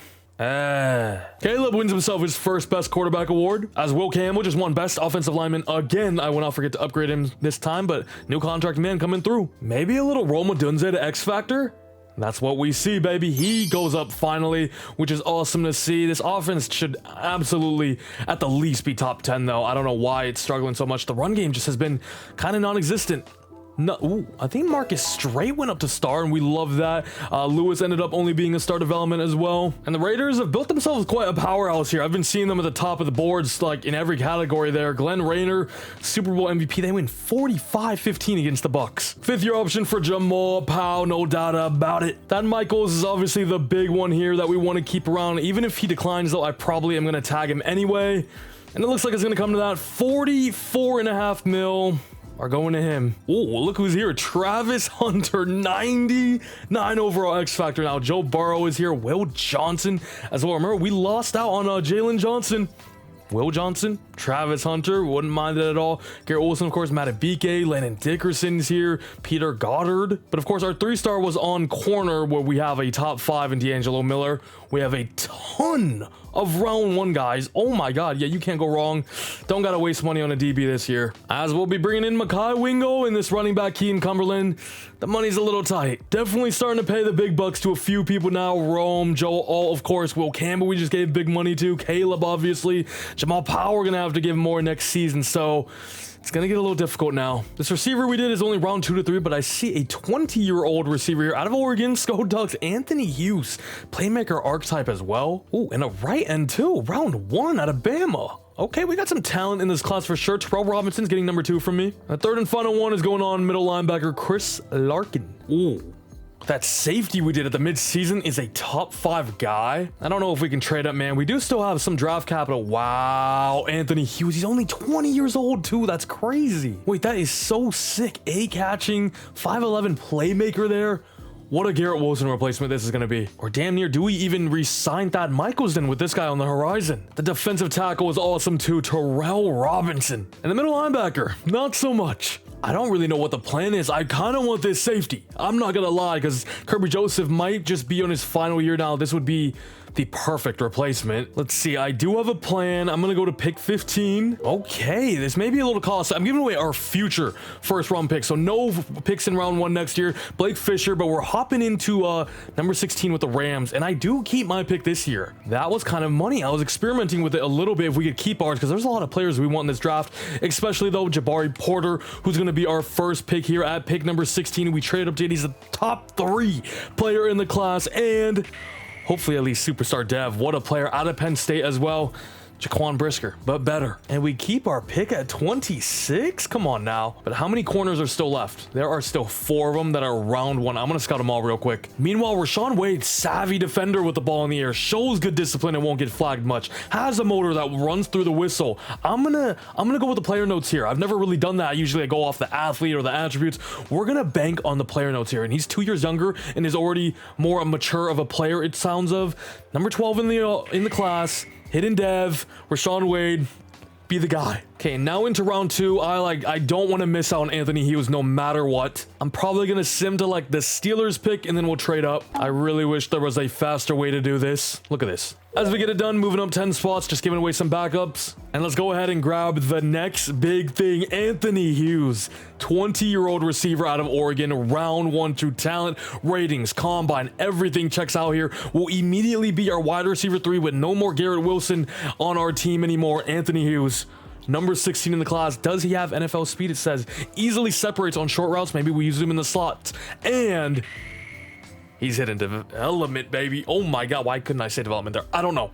He looks special though. He really does. I swear this game is being extra slow today, which doesn't help when I'm doing a 20-year rebuild. Pick 26 now. We do still have this corner. We have Greg Randall though. No, George Randall, who we're gonna take round 1 true talent. Just bolster up this D-line even more. When in doubt, just bolster up the defensive line, bolster up the trenches, make it unstoppable. Number 14 in the class. Come on now. Come on now. The real question is though, at pick 26 in round 3, is that DT gonna fall to us? Nope, he went 84. We're at pick 90. However, I have just found a little JT Wagner at left guard. Maybe slide him into center because I think our guy is gone now. Elite jumping, elite agility, great strength, great acceleration. What a player we're finding. Remember there was a superstar 80 overall guard last year.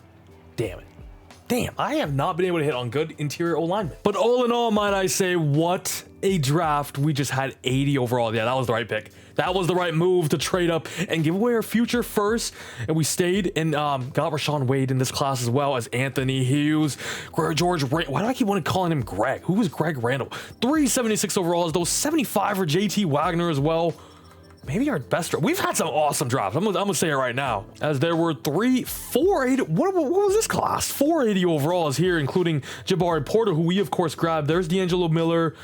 Taylor Patterson was 77. I mean, any of the corners, we really couldn't go wrong here, as you can see. Okay, here's my thought process. Jabari Porter is going to play right away. I think Anthony Hughes is even going to get a lot of action in the slot for us this year. I might do either Rashawn Wade or George Randall here. I think the more exciting prospect is going to be Rashawn Wade, the cornerback we chose. Let's see if he's a starter day 1. Oh, we have this guy as well. Kramer ends up being a starter. I'm not sure where he came from. Generate best lineup here. Let's see our guy. BA Star Dev. Wow, awesome. But here we are. I really couldn't tell you what season we're in nowadays, but we're a postseason staple now, right? We just need to find a way to get over the hump. The team is more than good enough. As Jabari Porter will be playing in the nickel for us, and Anthony Hughes out at slot receiver. 4-3 here in 2030. The division is still tough. This might be my last season with this playbook. It's just not really like booming how I want it to, how it should be with the team we have. And with that, Michael's potentially out the door, our 3 stars on receiver. Although that might be a waste because we have Anthony Hughes now as well, who's good enough to be our wide receiver 2. Sadly, only a star. I was hoping for something more, but we'll still take a star. He is only 20 years old. That's... Hold up now. Hold up now. Hold up now. 2 X Factors? George Randall is also an X Factor. Okay. Okay, then. I'm making him an X Factor now. Even though we have like 50 of them now. I keep forgetting. I'm sorry. He's going up to X Factor for finishing top 1 in the O-line. The best O-line in general and already being a superstar. Men will look at this and just say, hell yeah. Is an 88. Is superstar dev. Leads us in tackles every single year. I think a 3-year deal. What about a 3-year? We'll bump it up to 4.5 there. Doesn't want it. He really wants that 4 years instead of 3. Kirby Joseph will let walk. We absolutely have his replacement now. Tigner, 86 overall, 24 years old. We can draft another tight end to replace him. Benito's now here, 88. Is that someone who we trade? And then we give George Randall the keys right now. Because the receivers, we don't really have a back. He has 1 sack. He has 1 sack. I mean, he's been so good though, dude. But let me shop him real quick. What could we get? It doesn't hurt to at least look, right? Nick Bolden, 84. Superstar, yeah. DK Metcalf. Okay, that's it. Ooh, and remember, we do not have our 1st round pick this season. I think we trade him. Let's try Miami here. One of the few teams that can actually afford him. We need draft capital, and we know that George Randall can be the guy next up in line. That's actually already close. That's crazy. Throw in a little JT Wagner, and that should be the trade accepted. 1st, 2nd this season, 3rd next year. Nick Benito, been a great ride. He was awesome for us after signing him in free agency, but his time in Chicago is up. Preston Lavelle, 83 overall, asking for 83 million. And then I'm going to throw the last one on Tim Buckley. He is the #1 guy in the class at defensive tackle. I just want to know, 1 seed? 1 seed with a 12-5 record. We'll take it, eh? We'll take it. Win the North, obviously. Rams, Falcons, Giants, all divisional winners. And for the first time ever, I believe, my team ranks, everything's in the greens. And our offense, there we go. Top 3. That is more like it. Defense still 11th. I think it's just Paul Bryant honestly getting better. Caleb, 4,500 yards. I think his career high. 41 touchdowns, 8 interceptions. Awesome year. MVP type year. And Paul Bryant was good, was better. Still not anything crazy though. Maybe just the Cincy playbook doesn't get him involved too much, but his best season yet, I'd say. The Cincy playbook gets Roma Dunze and Anthony Hughes involved though. 20 touchdowns combined there for the 2 and just about 2,500 yards. Thad Michaels as our #3. Probably his last season here. Tigner, same thing. As it will be Yarbo once again, leading the way for the tackles made. 16 TFLs for Powell, 10 for Beckham, and Makai Wingo getting a little involved there. Powell, 13.5 sacks, 11.5 for Brandon Beckham. Randall, a little quiet, only with 5, but obviously a rookie and is playing with some amazing talent around him. But, did we miss Benito? I think I took the value, and I'm happy with that. 5 picks for Yarbo. Maybe an X Factor upgrade at the end of the year. As I'm in the divisional round, I just seen that we lost to the Dolphins 35-31 in week 18. Remember, we have their 1st round pick, so that's kind of annoying that we let them beat us. Let's go though. We got the Eagles here in the divisional. If we beat them, we're in the conference championship, which is the furthest we have gotten in this video so far, I believe. And we do 12-5 Atlanta Falcons. We beat them by 7. We got another bird team here. We're gonna hop in for this one. I think is it Penix? It might not be Penix. It's Milrow. I do remember that. They drafted Milrow. Bijan's still going strong as well. They're an 87. We're a 90. This is a clash of the Titans. Jalen Milrow versus Caleb Williams. Let's get it going. They start off hot. 7 points on the board, but so do we. Tie ball game here in the middle of the 2nd quarter. We take our first lead of the game. Going up 14-7, 17-7, 24-7. The 3rd quarter, we shut out the Falcons and we put the points on them as well. Under just a minute to go. And it's a convincing dub from Caleb Williams and the Chicago Bears, putting up almost 40 there. And we're headed to the Super Bowl, right? For the first time ever. Come on. Come on, boys. It's about time. And oh, yeah. A real phantom pulled up. What a game. Big Thad Michaels game, but Anthony Hughes, the rookie. 3 touchdowns. And okay, we have made the Super Bowl even after trading away Nick Bonito, but it's against this Raiders super team. I'm a little scared. MVP goes to Josh Allen. Caleb number 2. He got snubbed, man. He should have won these nowadays. Look, Cam Ward's up here. Shedeur Sanders. Pretty cool to see. Milroe top 10. Who? And Anthony Hughes, the 2nd round pick out of Oregon. Offensive Rookie of the Year. Superstar dev would be huge. Would be huge. Randall number 2. This was the top 5 corner. Porter number 4 there. Oh my God, we actually got another one. Lawrence Buchanan finished top 5. I don't know what dev traded. He might be normal. So this is a little star dev upgrade for him. Will Campbell somehow didn't make it this year. Let us see it. Anthony Hughes up to superstar. Yes, sir. Yes, sir. This offense looks awesome. And Buchanan is only a normal. So finishing inside the top 10 there, I will give him a star dev. He did finish top 5, but he's only a normal, so I'm not going to upgrade him twice, if you know what I'm saying. Defensively, everything looks amazing already over here, so not expecting much. Although Yarbo was the one, right? But he remains a superstar, which is fine. However, with our guy Buchanan up to a star dev now, the O-line, looking tasty. And before we hop in, let's check out this Raiders roster, because what are they cooking up? Obviously, they have this monster Brock Bowers. Jahmyr Gibbs is there. Will Anderson is there. They've just built a super team from free agency. Glenn Rayner is their QB, 99 overall, only 26 years old. Crosby's still going strong. They drafted Benjamin Morrison out of Michigan in the real life. Fred Warner, Jamie J is still there, of course. They signed so many players, but seems like obviously it's panned out. Here is Chris Harris, the safety that was a round 1 talent that we could have got, of course. Really good team. And on paper, it's an even matchup, 90 v 90. Let's get the Super Bowl going. From what we've seen so far, though, Caleb Williams looks like a huge, big game player. He's been putting up crazy numbers every time we've hopped in here in the postseason. 7-0 lead after 1. I think we're driving again here. 14-0. Defense holding strong against this Raiders super team as well. Until then, 21-7 though, we will take any day of the week heading into the second quarter, where we do start with ball and now take a 17-point lead. This team has been struggling, has been in the depth for so long now. And here now, I think in year 7 we finally get ourselves our hands on the Lombardi, win ourselves a Super Bowl for the first time in a long time for the Chicago franchise. And Caleb Williams is now shown that he can get it done. He can be the franchise guy. And not just that, we're looking for more. We got 13 years more. We want this to be just the start of the dynasty. And once again, it was the Caleb Williams show. We don't even have to hop in with this guy. He just gets it done. And Anthony Hughes just went berserk. 190 yards. Nobody else on the team had over 30. And he also got another hat trick of touchdowns. What's the record for postseason receiving touchdowns? Because he might have just broken it. Breaking is crazy. I'm just gonna go. We can go with 3 sacks. Here's the thing though. We had a bye week, so we didn't have a wild card round game, obviously. But he got 3 in the conference championship. Got 3 in the Super Bowl. And then it looks like he was pretty quiet here in the divisional round, so only 6. Super Bowl MVP low-key could be Anthony Hughes, and it is. The rookie. He's a rookie, right? Wow, him and Caleb and Rome for the future. Paul Bryant. Yo, the dynasty has just started. Player contracts. Brandon Beckham has a 5th-year option. Absolutely, we want to keep him this whole video if I can. Thad Michaels with the emergence of the superstar that is Anthony Hughes. I think it's safe to say his time is up here in Chicago, but he did us well. Ended it off with the Super Bowl. He was an amazing player, but go get your bag, my boy. Yarbo.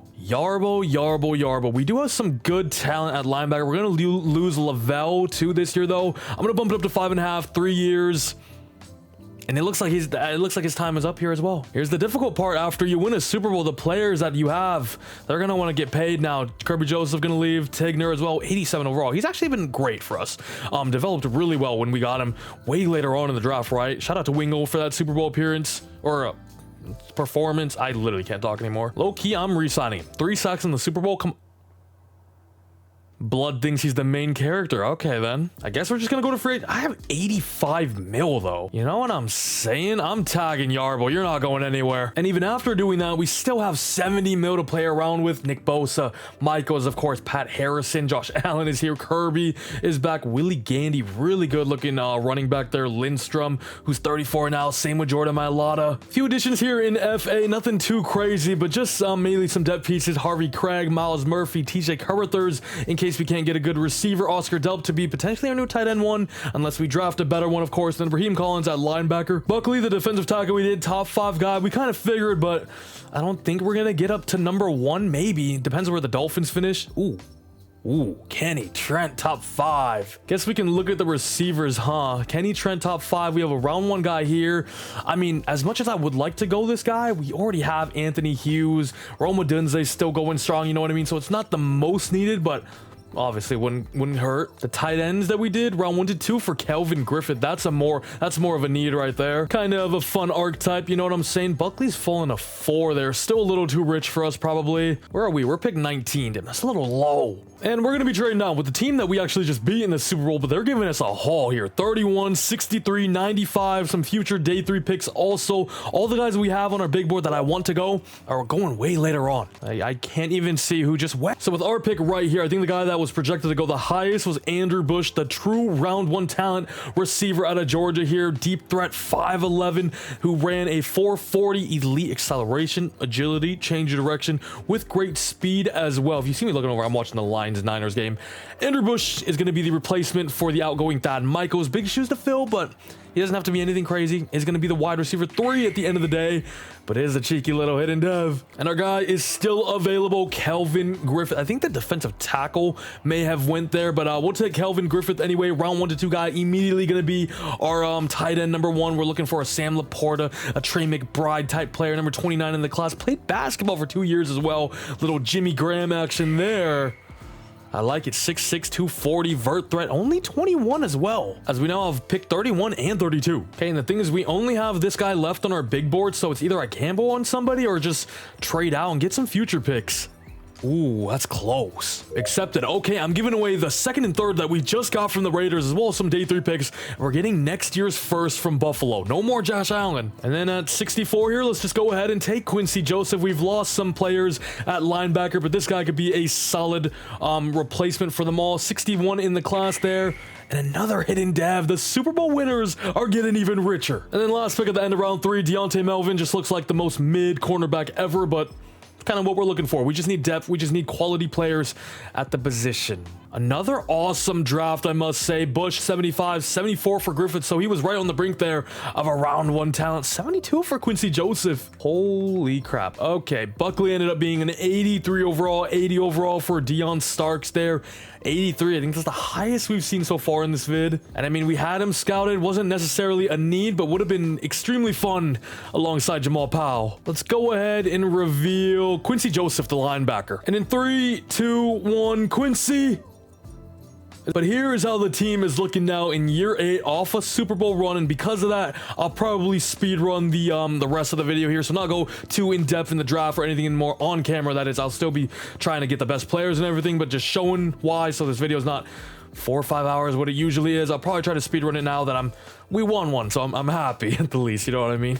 Yeah, we've cracked the formula now. 13 and 4, back-to-back number 1 seeds. And Caleb led the league in passing yards for the first time. I see Jose cashed number 3 in rush yards. Did we keep the wrong guy? Because Paul Bryant has not been anything special, to be honest with you, besides his superstar dev. Number 1 defense, number 1 offense. Caleb, remember, finished a runner-up for the most valuable player last season. This year, it's got to be his. It has his name written all over it. Paul Bryant sucks. And okay, Anthony Hughes and Rome Odunze are just incredible, and they're going to go down in history. 20 touchdowns for Anthony Hughes, 9 for Rome Odunze. They almost combined for 2,000 yards there and over 200 receptions. As long as you have these two, it doesn't matter what else you got. By the way, I did sim to midseason just to make sure everything was good. And this freaking this Delp and Carruthers dude were starting ahead of Bush and Griffith. So it's kind of annoying because they're not going to win Rookie of the Year now, if they were going to anyway. Yarbo once again leads the way for tackles made. 18 TFLs for Jamal Powell, 11 for Randall, 10 for Devontae Tucker there, who is playing in an elevated role now with no more Mekhi Wingo. 13.5 for Brandon Beckham. Sacks, Powell 10.5 as well. 6 for Randall. Still want a little bit more from him. Still a little underwhelming. The superstar dev, of course. 5.5 for Devontae Tucker. And in the divisional, we got the New York Giants, but the NFC runs through Soldier Field. Can we go back to back and defend our title? Okay. What the heck went wrong this year? Cam Ward versus Caleb Williams. Pretty fun, but Caleb, I said he was a big game player last year. This is his worst performance I've seen. Paul Bryant scored twice, but he actually sucks. He is so inefficient, dude. He's never ran for 5 a carry. I actually hate him. Look at this Raiders super team, 38-0. They'll probably make it again, but too bad. It's not going to be us in their way. And not only did Cam Ward beat us in the divisional, he snatches MVP from Caleb Williams. Are you kidding me? Bro, there's no way his numbers were better than Caleb's. No way. Oh my God. 4,700, 47-7. Sure. Malik is still going strong as well. New York. I mean, they're not the #1 pick anymore after Sunday. See, dude, Bush and Griffith finished 3 and 6 there. If they started the first half of the year, they might have won this award. As Anthony Hughes, to nobody's surprise, has gone up to superstar X Factor. Griffith and Bush there. Only a star, sadly, but that is okay with me. Defensively, yeah. And the Raiders lose back-to-back, this time to the Buccaneers, who have won like 2 to 3 Super Bowls in this video. I swear, Kevin Clements, their new QB, is the Super Bowl MVP. And yeah, you know we're deep into it now when DK Metcalf is starting to retire. Roquan Smith is gone. Brandon Ayuk is gone. Kyler Murray's even gone, who's on the Bengals. Ew. I don't know why, but that just like fit does not sound good. Oh, Jamal Powell's here. Yarbo is back, who we tagged last season. Lawrence Buchanan, who's been so good for us, also is in need of some money. And okay, Jamal Powell is obviously the big one. We do not want him to go anywhere this entire video. I want him for the whole thing. I've never seen a player get 25.5 sacks like that from defensive tackle. So he's staying for 4 to 5 more years. Sadly, our guy Yarbo is probably gonna have to walk now. Led us in tackles like literally every single season we had him. Lawrence Buchanan is so good. 25 years old still, but might be a little too much money for us. I'll see. Maurice Straight's also been awesome for us as well, but he's demanding 36 mil. Dotson, our cornerback, just has no interest, would be too tough.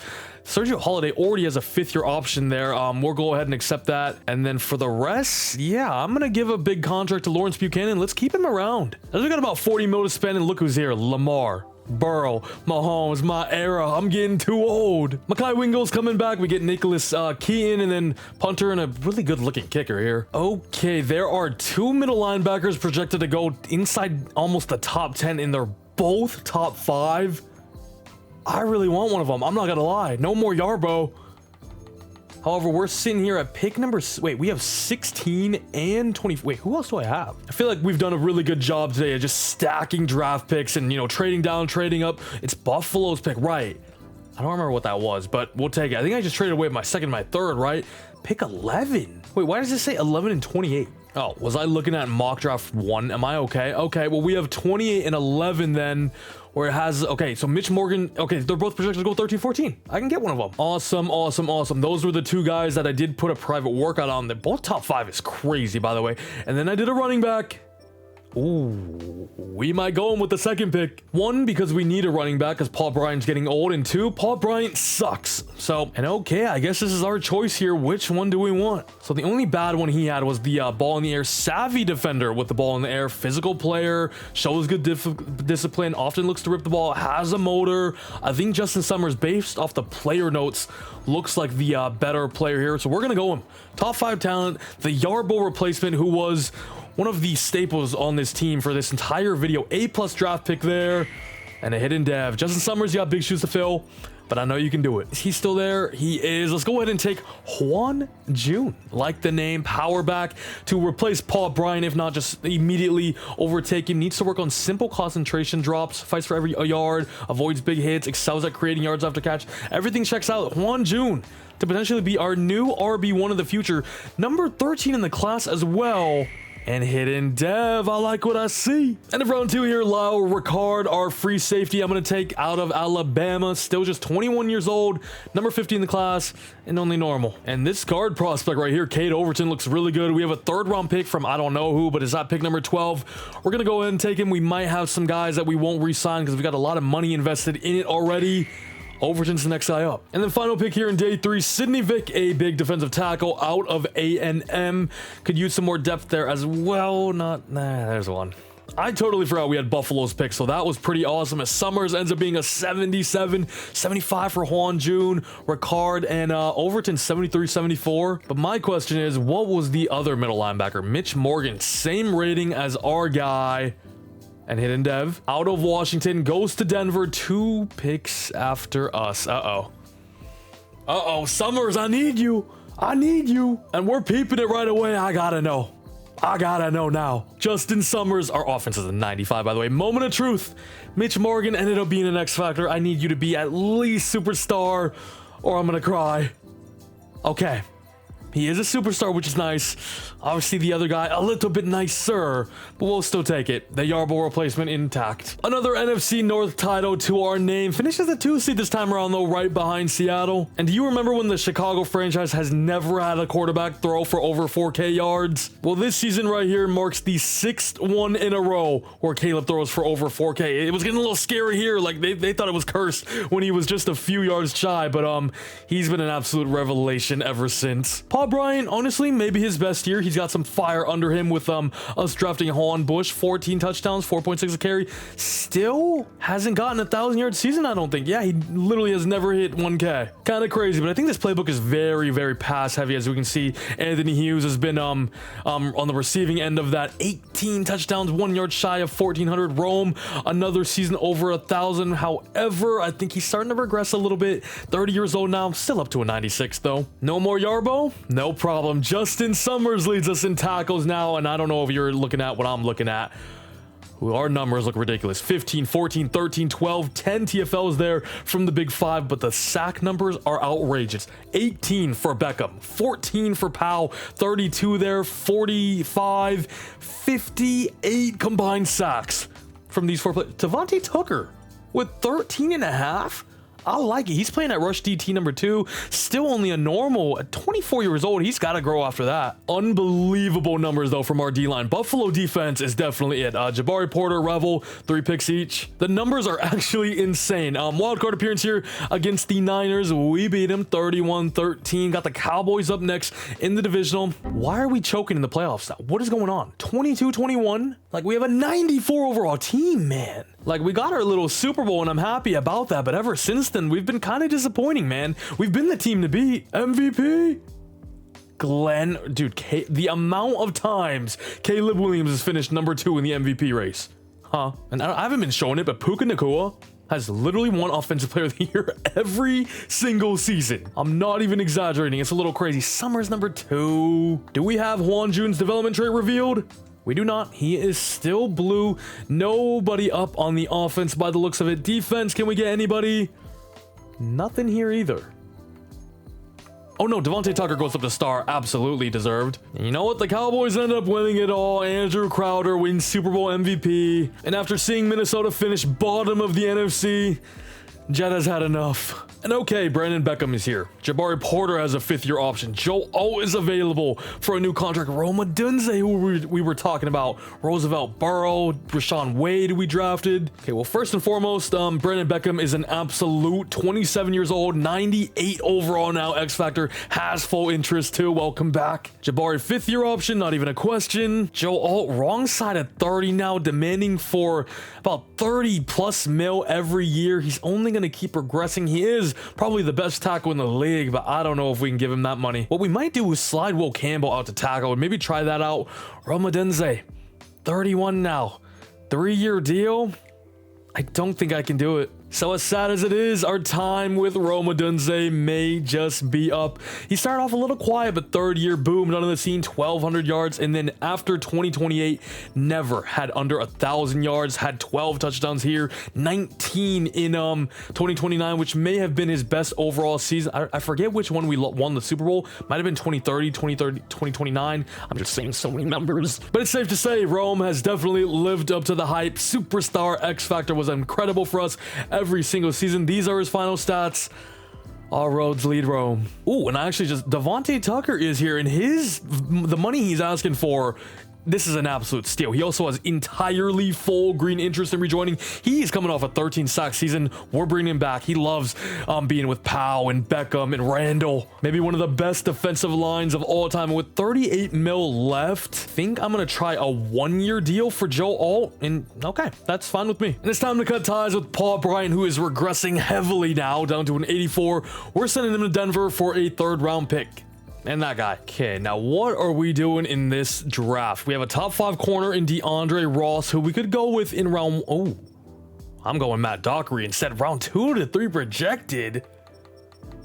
Whoa, look at Reggie Camp, Jeffkin. Hey, we're set at DB for the rest of the video. I'm gonna throw on this running back. By the way, Juan June only ended up being a star. Maybe we try a little Jason Harrison at tight end. The tight end we did is looking awesome. The running back sucked, by the way. The linebacker also blows. And hallelujah, 2033, the Chiefs are finally bad. The double magic has worn off. I'm gonna trade back a bit here with Indianapolis to number 40, and we also get 72 in this class. And moment of truth, he is still there. My guy, Matt Dockery, 22-year-old man-to-man archetype out of Baylor, A-man, B-zone, B-press as well, elite speed, for in at 4.39.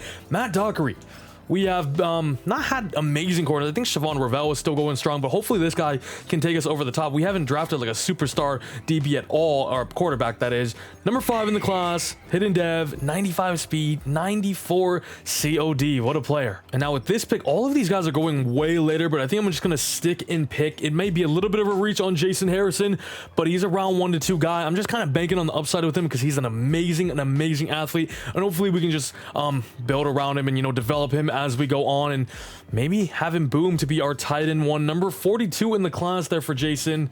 Never mind. And then with the pick that we got from the Colts, I think I'm gonna go with center Alex James here out of Georgia. We still kind of need a center. I have the dude we drafted last year playing there right now, but our traditional one would never hurt, and just to have more depth there as a whole. Decent value.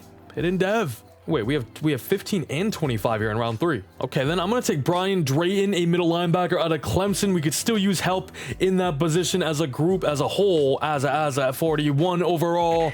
Normal dev, what a pick. And then probably the final pick of this class. Actually, I might go with both of these guys, but let's go ahead and take Reggie Camp first out of Wisconsin. Only 21 years old and 6'2", number 48 in the class there.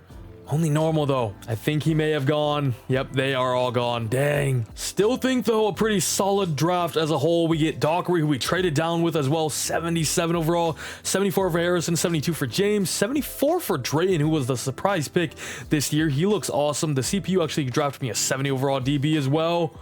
Normal. And probably my last plan of action for today, let's go ahead and reveal Matt Dockery. As if I'm not mistaken, I believe this is year number 10 now. Could be 9, could be 11. I don't know, but what I do know is Dockery is only going to be a star, because why wouldn't he be? At the midseason point in the middle of year 10, we're actually only 3-4 here. The defense struggling big time, but I'm here for a reason. We have big money players in need of a new contract, not just Anthony Hughes, George Randall.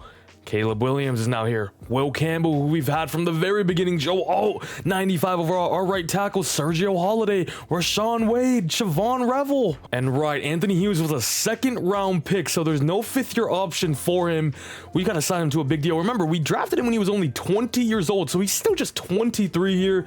Genuinely, for the next 5 years, I like this contract, but he has no interest because it's not a warm weather state. I'm not gonna lie, this is kind of a ridiculous amount, but I want him at all costs. I want to end the video off with Anthony Hughes and watch him become the best wide receiver of all time. Caleb in need of a new deal as well. 31 years old now. He's still going strong, but man, the money's running tight after this. I think Rashawn Wade is pretty comfortably in our long-term plan, so we'll give him a 5-year deal. He's still just 24. Same with Sergio Holiday, who's developed quite nicely. Only 26 years old, 87 overall, and even though it's green, he still said no. If I re-sign Caleb and Anthony Hughes, we're literally only gonna have 20 mil left. And I think I'm okay with this deal either on a 1-year or a 2-year. We'll try a 2-year. I may even trade him at some point, but no, he's not with it. And dude, George Randall is actually such a beast. He's only 24 years old as well, 91 overall.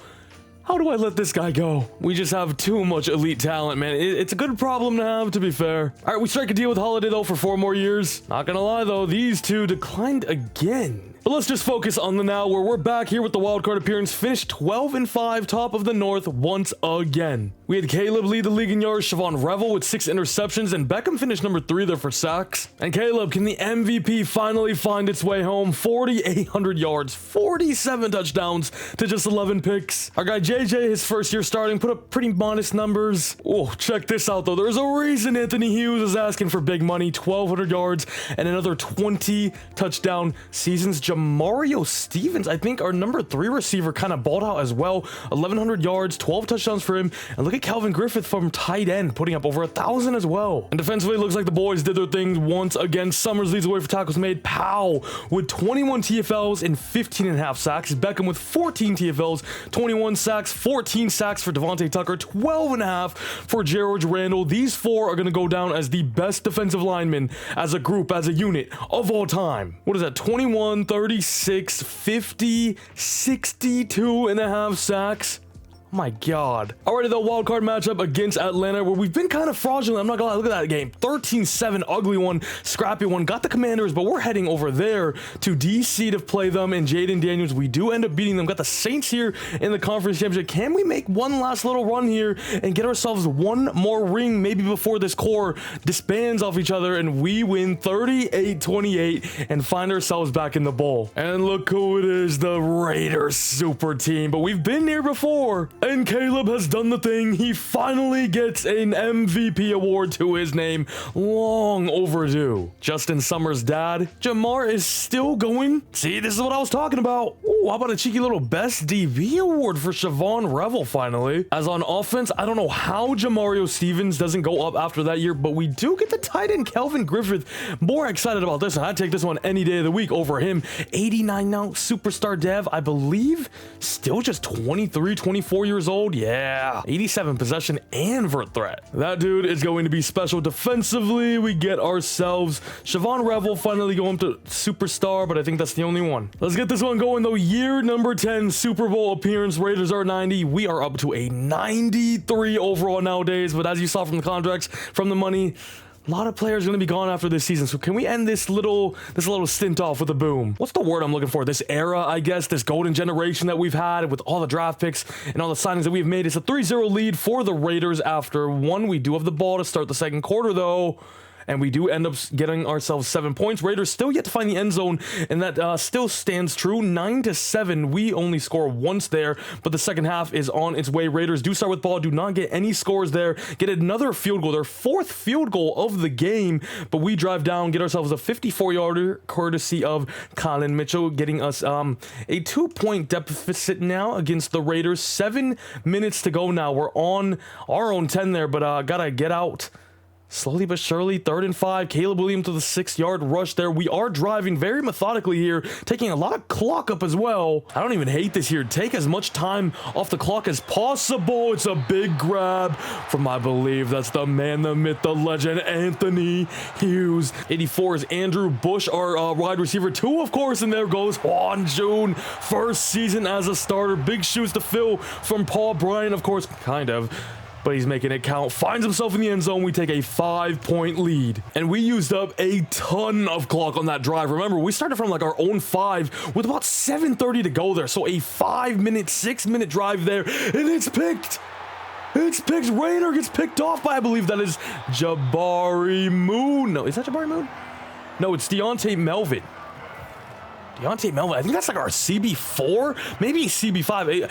Who was 31? It was our other safety that we had. I forget his name. I'm recording this the next day. But Rayner on the very first play. It's a great pick, great coverage. He was step by step. He ran the route for Brock Bowers. And puts us in pretty prime position now to hopefully kill this game out. 3rd and 4 now. Technically, we could still get a first down and kill this game. That would be pretty elite to go down in that mark. Oh, Caleb! Okay.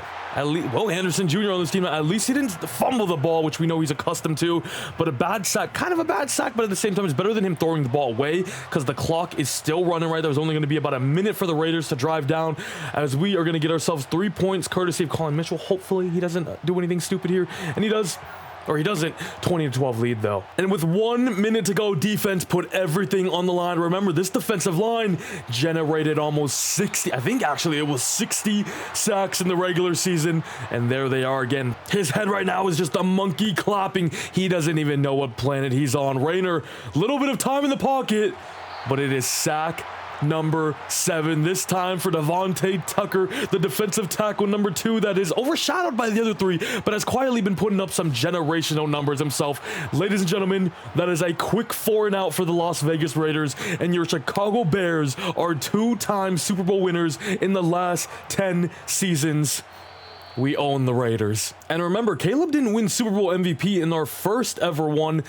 His numbers this time around really weren't great either. Is it going to be another Anthony Hughes? No, he only had 43 yards. This might go to a defensive player. Shout out, this is the rookie in it. The rookie tight end too. 1 catch, 1 yard, 1 touchdown. You love to see it. It was a pretty ugly game by the looks of it, right? 2 TFLs, 1 from Powell and Devontae Tucker, as 2.5 sacks from Beckham, 2 for Devontae Tucker there. He could very well get a Super Bowl MVP here. And Super Bowl MVP is gonna go to Caleb Williams, and we're fine with that, which means he caps off an MVP type season, a Super Bowl MVP. No, his numbers weren't the best, but that one drive alone sealed the deal. And for Caleb, this was the deal I offered him last time. He does have green interest now because of historic champs. I think us winning one there bumped it up a little bit. I'm gonna bump it up to 30.5 for 3 years. And he's back for 3 more. However, I will say with him being 32 years old now, I will be in the market for a quarterback in the draft, and I kind of want to sit him for like 1 to 2 years. I think that would be kind of fun. Anthony Hughes is like one of my favorite guys I've drafted this whole video, so I definitely don't want to let him go. It's a monster deal. I'm going to tag him, which means I might as well add Will Campbell back for another oneer. Same goes for Siobhan Revel. Joe Alt's final game, however, has been played. And this guy, I've just kept re-signing. I kind of love him as a depth piece. He's very versatile on the D-line as well, out of Rice, and I like Rice. Same with this dude. As we go ahead and franchise tag Anthony Hughes for 44 mil. It's goodbye to George Randall and Joe Alt. I feel like our time with Randall kind of flew by. Obviously exploded on the scene here with 12.5 sacks, 13 sacks. Obviously played with some amazing talent around it, but we got him at the end of round 2 there. For us to get a pass rusher that's X factor, awesome. So tough to do. And in free agency now, we actually do have 30.8 mil. I don't even know where that comes from. I think just maybe some contracts, some bonuses expired or something. I don't know, but we can do a little something. Now, he is only a 72, but the upside is very high with him. He has green interest too, as we do get his signature as well as a right end that it will fill the void for now. And okay, I did put a private workout on Eli Andrews, QB, Fresno State. We did just re-sign Caleb on a 3-year contract, but this guy's a top 5. Now, granted, we did just win the Super Bowl, so it would take a ton to trade up and potentially grab him. It might be too rich, too early. But a top 5 quarterback does not grow on trees, you know? And you, middle linebacker. And okay, mock draft 5, and look who's not here. That quarterback. Sometimes they randomly like to fall. Projected to go 14 interdivision as well. We don't want that. Well, we could jump the Packers and grab him at 13 or 12. And, you know, just thinking about it a little more, I think it's a little too rich to do right now to go up and get a quarterback. Caleb is still going strong, just won Super Bowl MVP. It just is a little salt in the wound. This guy's going to be in Green Bay. And then for corner, we still have 4 good ones. So I think Daquan Johnson will be our pick here. We're drafting for need instead of BPA, but hopefully Daquan can come through for us as a good player. 34 in the class there, and it's going to be hidden dev. And remember, playing on this D-line, everybody eats. Your job will be easy. I wish there was you should be able to sim like to a certain pick. Like, let me go to 45 or 50. You should just be able to choose, because like going 1 by 1 is so annoying, so much so that I don't even care. End of round 2. I'm gonna take free safety Ladarius Coffey. Could get some run time with our guy only being a normal dev, about 80 overall there. Ladarius, it's gonna be the same thing though. And end of round 3 now, that linebacker is still on the board for us out of USC. Or a round 2 to 3 guy, which is pretty good value down here the board. Hidden dev. Oh my god, finally, I think I have found one. Dennis Gannon. Huge leg. Coffin corner specialist is the toughest nickname I've ever seen. Hey now, generational punter. This might be the best draft of all time. That is what I'm talking about. 83 overall for Dennis Gannon. Oh my god. Franklin ends up being a 70. We finally get a franchise fullback. I promise you, I have been looking. 73 for Gordon, 72 for Coffey, 74 for Daquan. As there were 2 80 overalls in this class, here's Eli Andrews. The quarterback that we had on our board goes to our direct rival in Green Bay. Okay, that always gets me. Superstar dev, you know what? I'm fine with that. It's okay. At this point, we kind of expect that from Green Bay to, you know, get a great quarterback. He's probably going to sit for 2 to 3 years as well, so it's nothing surprising. And we got a plethora of players to choose from that I want to reveal, but you know what? I'm going to go left field here. I'm going to do the linebacker, Malik Gordon. If he's a special dev, he's going to play right away. I think all the other guys will get their snaps pretty easily. Oh, he's actually already, I was getting ready to generate the best lineup. He's here. He's actually superstar, which means He's gonna play right away. Wait, really? Why didn't I guess I'm on auto, huh? Okay, I'm not gonna lie. I'm here at week 13 for the private workouts. We are 11-0. Can we do a little 20-0 challenge for this 20-year rebuild? We go 16-1. Our defense was actually really mid though, huh? Hey, who did we lose to, bro? Come on, we started off 11-0. And of course, we lost in Lambeau at week 15. It's that stupid rookie quarterback too, isn't it? Yeah, I mean, whenever they play the Bears, some satanic things are going on over there. But let's check out the team as a whole. Wow. Okay, he heard us saying, maybe we draft a quarterback and develop him to, you know, Caleb is getting old now. Now, 4,800 yards, 50 touchdowns, 3 interceptions. Unbelievable season. Probably the best he's had for us. 10 touchdowns, 4.4 carry, 936 yards for Juan June. I can't complain with that. These are pretty much Paul Bryant's numbers. Anthony Hughes, once again, the main man. Almost 1,500 yards, 26 touchdowns. He's got to be he's got to be close to breaking the touchdown record of all time, because he's been getting over 20s every year. Bush number 2, Griffith number 3, Stevens number 4 there. All of them had over 950. Just maybe the best offense of all time. Defensively though, we kind of struggled this season. TFL numbers still good, but the sack numbers all down as a whole. Beckham, of course, still 8. Devontae Tucker, Jamal Powell only with 7 sacks. And then the rookie Daquan Johnson. I guess we don't have Randall anymore, but honestly, these 3 guys alone should still be more than good enough to carry the load here. Justin Summers had a really solid year doing everything. All right, though, in year number 11, can we end off going 19-1? Would be a historic run from the boys. 24-14 dub there in the divisional round. Have the 8-9 Falcons, I think that was, in the conference ship. And we beat them by just 1 point, but that's all you need as we find ourselves back in the Super Bowl, beating Atlanta 35-34 there. And give us the Raiders. No, we got the Jets this time around, who go 12-5, 87 overall team. The dynasty is here, baby. The people that gave up on me in years 2, 3, 4, go kick rocks. This is what you wait for. This is what you be patient about. Caleb Williams goes back to back. Shout out 20 more sacks as Anthony Hughes wins Offensive Player of the Year. Caleb at number 3. Hallelujah, it's not freaking Puka Nacua. And check this out. Sergio Holiday finishes top 5 for best offensive lineman, which warrants him a superstar dev. Wow, and okay, I wasn't expecting that. Griffith, the tight end, actually ends up going to X Factor. His numbers were all right, but last year he was amazing, but I guess that is fine. Summers goes up to superstar X Factor. Love that as a whole. Daquan Johnson ended up only being a star, and I think Ricard, our free safety, also goes up to star. Now you like to see that. I didn't start Gordon. I didn't put him at number 1. I did move him in the specialist though. He was playing as our number 2, as we still don't have this guy. New York Football Jets though, what's going on over here? Abdul Carter, who I'm literally watching right now against Boise State, although he got hurt. Joe Burrow's there. He's pretty good. Tavares Smith, they have an awesome running back. Nick Bolden, Travis Richards. Why does he sound so familiar? Jason Hunter. I mean, they have a lot of great defensive players on this team. Is there anybody still going strong that they have in real life potentially? But here we are. Can we cap off a near perfect season here? We're currently 18-1. The Jets take a 7-point lead, but we do bounce back up 17-7 now, end of the first half. We do have the ball. If we can score here, we're in a pretty good spot. 24-7. Our defense is holding strong. Our offense is high powered as any NFL offense of all time, and we go back to back Super Bowl, is making it number 3 now to our resume, and things are starting to heat up now. The dynasty is starting to go. Remember, after the first 4 or 5 years, the storyline, the media was going crazy. Are the Bears just cursed? This new coach can't get a job. I can't talk.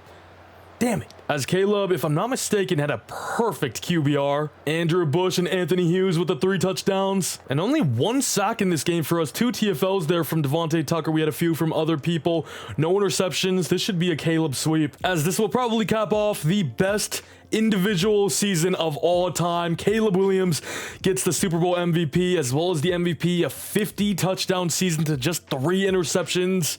The dynasty's just getting started. I say that, but Caleb's like 33, 34 years old now, but he will retire. I will not trade him like I usually do in these 20-year rebuilds, you know, just try to get value and whatnot. He's got to go down and retire as a Bear no matter what.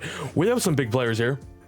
And I only have 40 mil. Okay, that is not good. Obviously, Caleb is making quite a lot of money. Jamal Powell, Brandon Beckham, of course, Buchanan, Holiday. I mean, all those guys are staples, dude. And obviously, this is where we're starting to build a dynasty. Gets tough, right? We saw it with Kansas City in real life where they had to trade Tyreek Hill. The money just gets a little crazy when you have, you know, some of the best players in the league. It just really isn't possible, right? I mean, Anthony Hughes pretty much takes up all our money himself, dude. I don't want him to go. I love him, but I also love Porter, our tight end, but he has no interest. He's been so good. Okay, we do have a Justin Summers, 5th year, our middle linebacker. Absolutely. Dude, Tyler Warren is such a monster. My tight end one.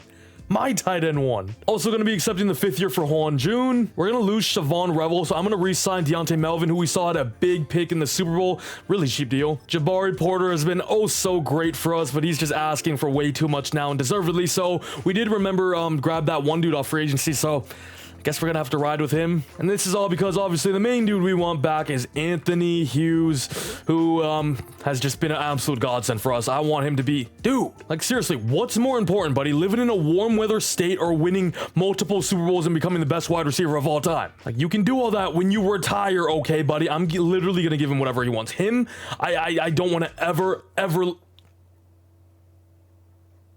Okay then, well, here's 44 million again. Yo, what is his problem though? Actually, he's only 25 years old still, in year number 6 now. I mean, look at these numbers. He has 10, 30, what is that, 48, 68, and whatever this is, amount of touchdowns in just 5 years. What's the record? I'm eyeing the record. Receiving touchdown, Jerry Rice has 197.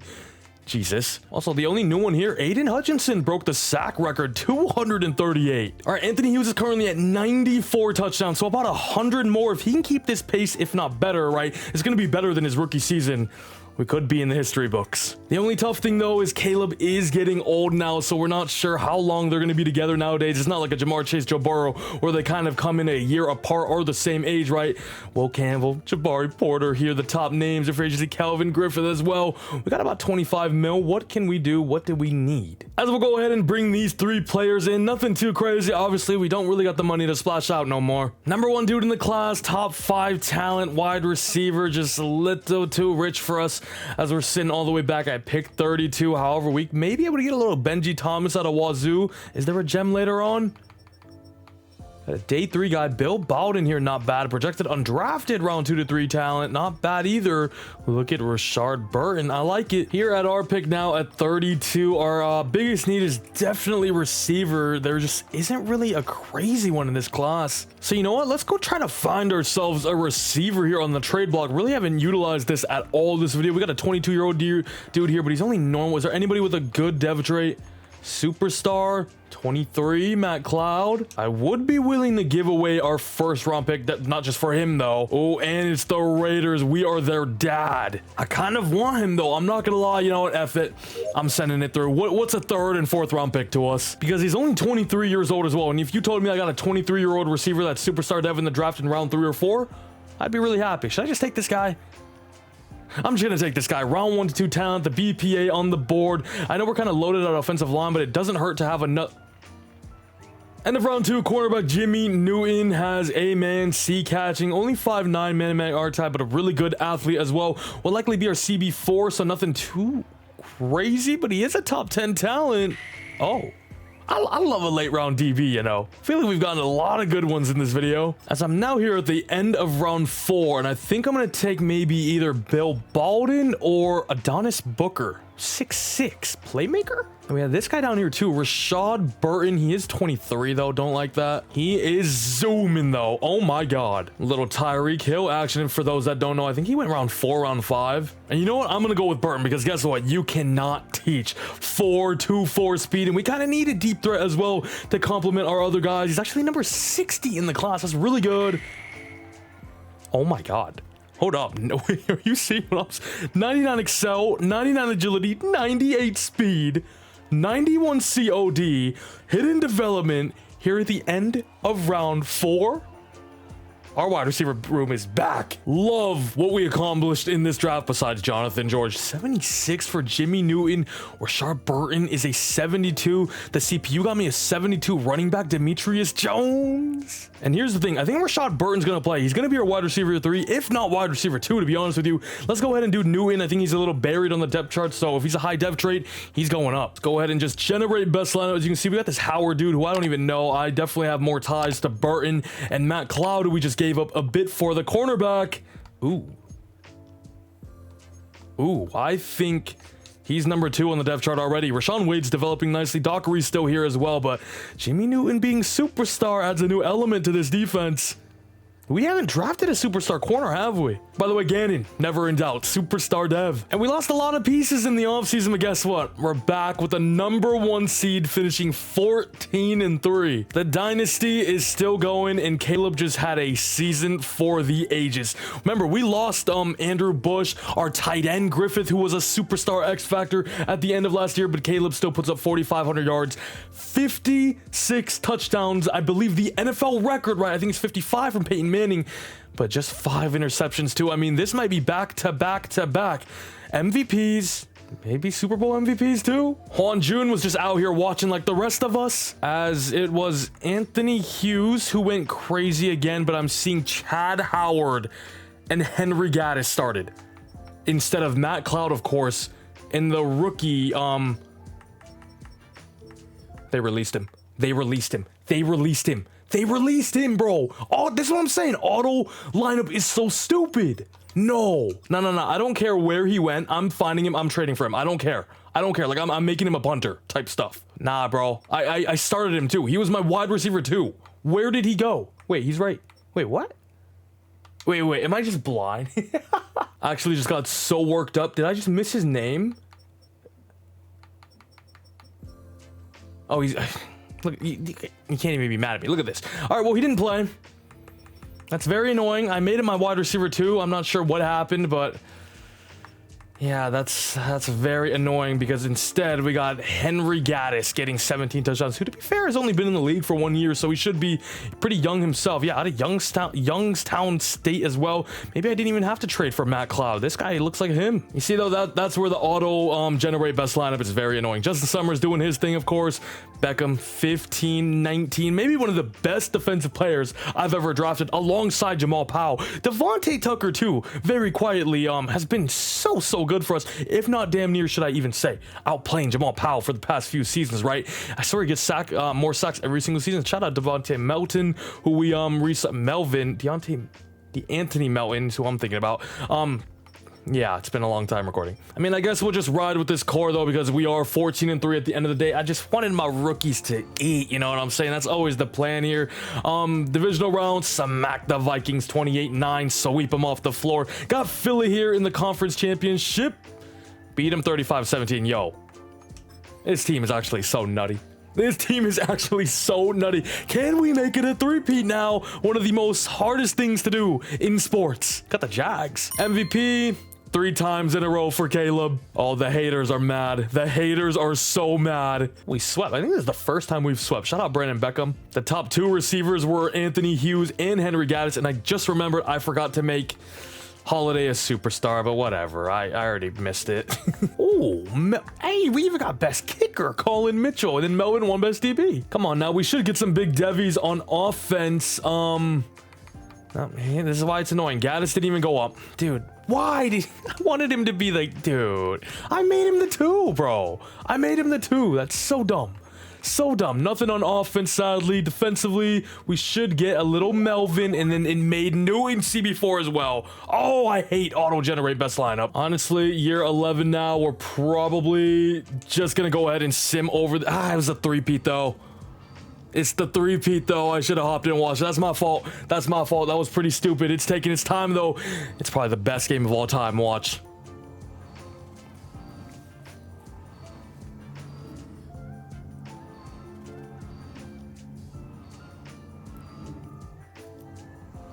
This is genuinely taking forever. Looks like we won though, 31-10, so it was blowout anyway. We probably wouldn't have even hopped in. Caleb Williams makes it a three-peat, back-to-back years. Not only MVP, but Super Bowl MVP as well. That's got to be one of the craziest stretches in sports history. By the way, this is the combo I'm using. I actually changed to Kansas City to get the tight end more involved after we lost out on Thad Mitchell, I think it was, or whatever receiver. But I was using Cincy for like the first majority. We won like 2 Super Bowls with Cincy, I believe, and then Buffalo defense has changed my life.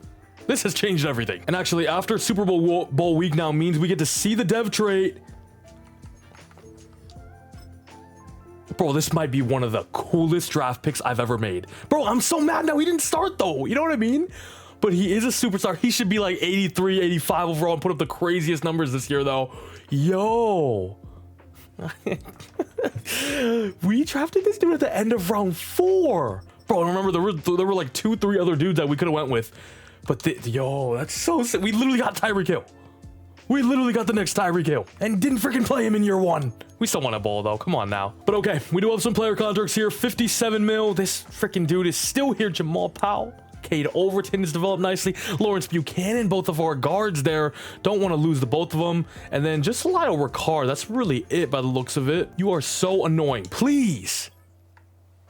What is wrong with this guy? We might have to let him go. I'm not gonna lie. We're just not seeing eye to eye right now. He's so freaking good though, dude. I don't want to lose him either. Him and Burden would be just a match made in heaven for years to come. But maybe Burden's the replacement.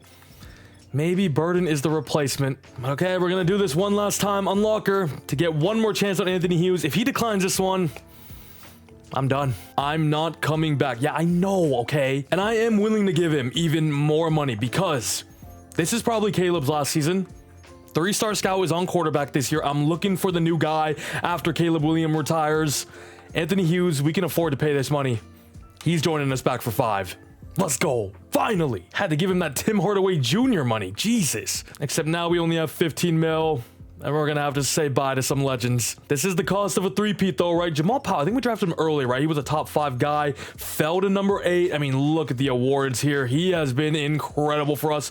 I don't know what happened in year 2, but that was obscene. One of the best individual seasons I've ever seen from a defensive player that I drafted, right? Which just hits different, but continued on the double-digit sack streak for the next few seasons there. He's kind of starting to regress now a little bit, but peak for peak, one of the best, if not the best of all time on defense. I would like to keep either one of these guys. Buchanan's asking for 96 mil there.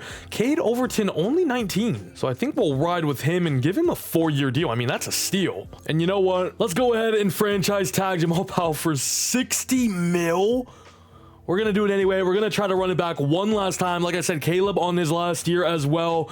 Can we do a historic 4-peat? Something that's never been done. It is safe to say we are a little broke now, though. And okay, how are we looking here? Top 5 QB, number 1 overall. We did 3-star, so we'll have everybody.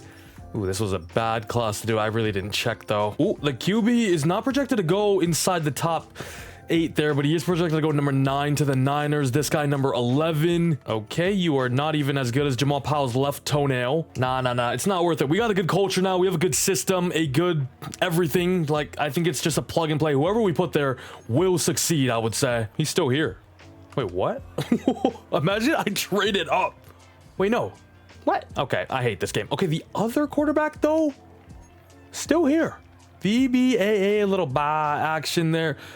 Elite strength, good, great, good, decent, good throw power. Did we take Cliff Scott? I mean, he's not bad.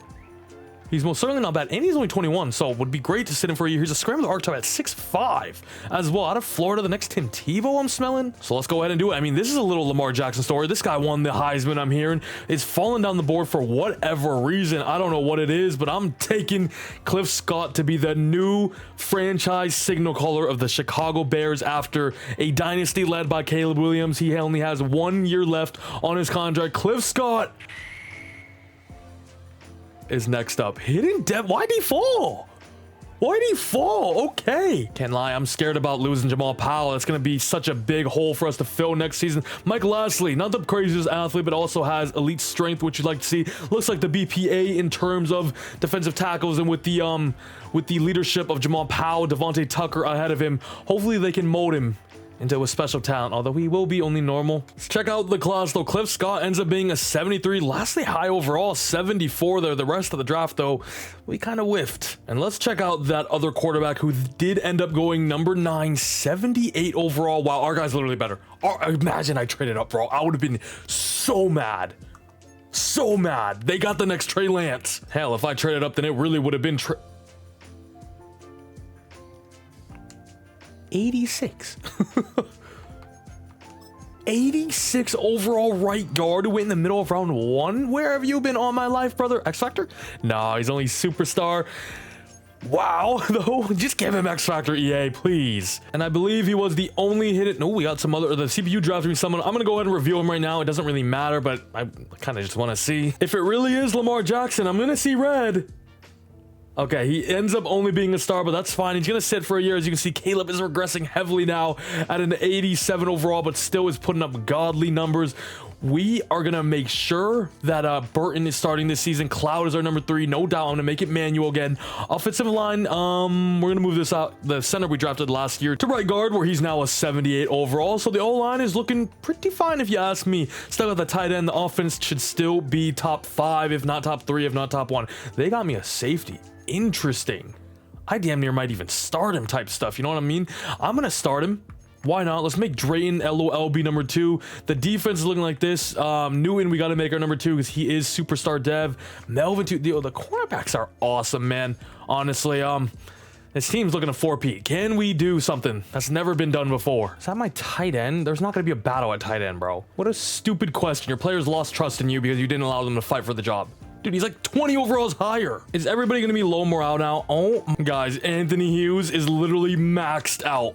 He's the highest overall you can be. Jesus, dude, we are actually such a unit. 15-2, another number 1 seed. I'm gonna go through all these messages because I did do a lot. I've never really messed around with those, mainly just because these videos already take about 6 hours to make. This one's a different beast.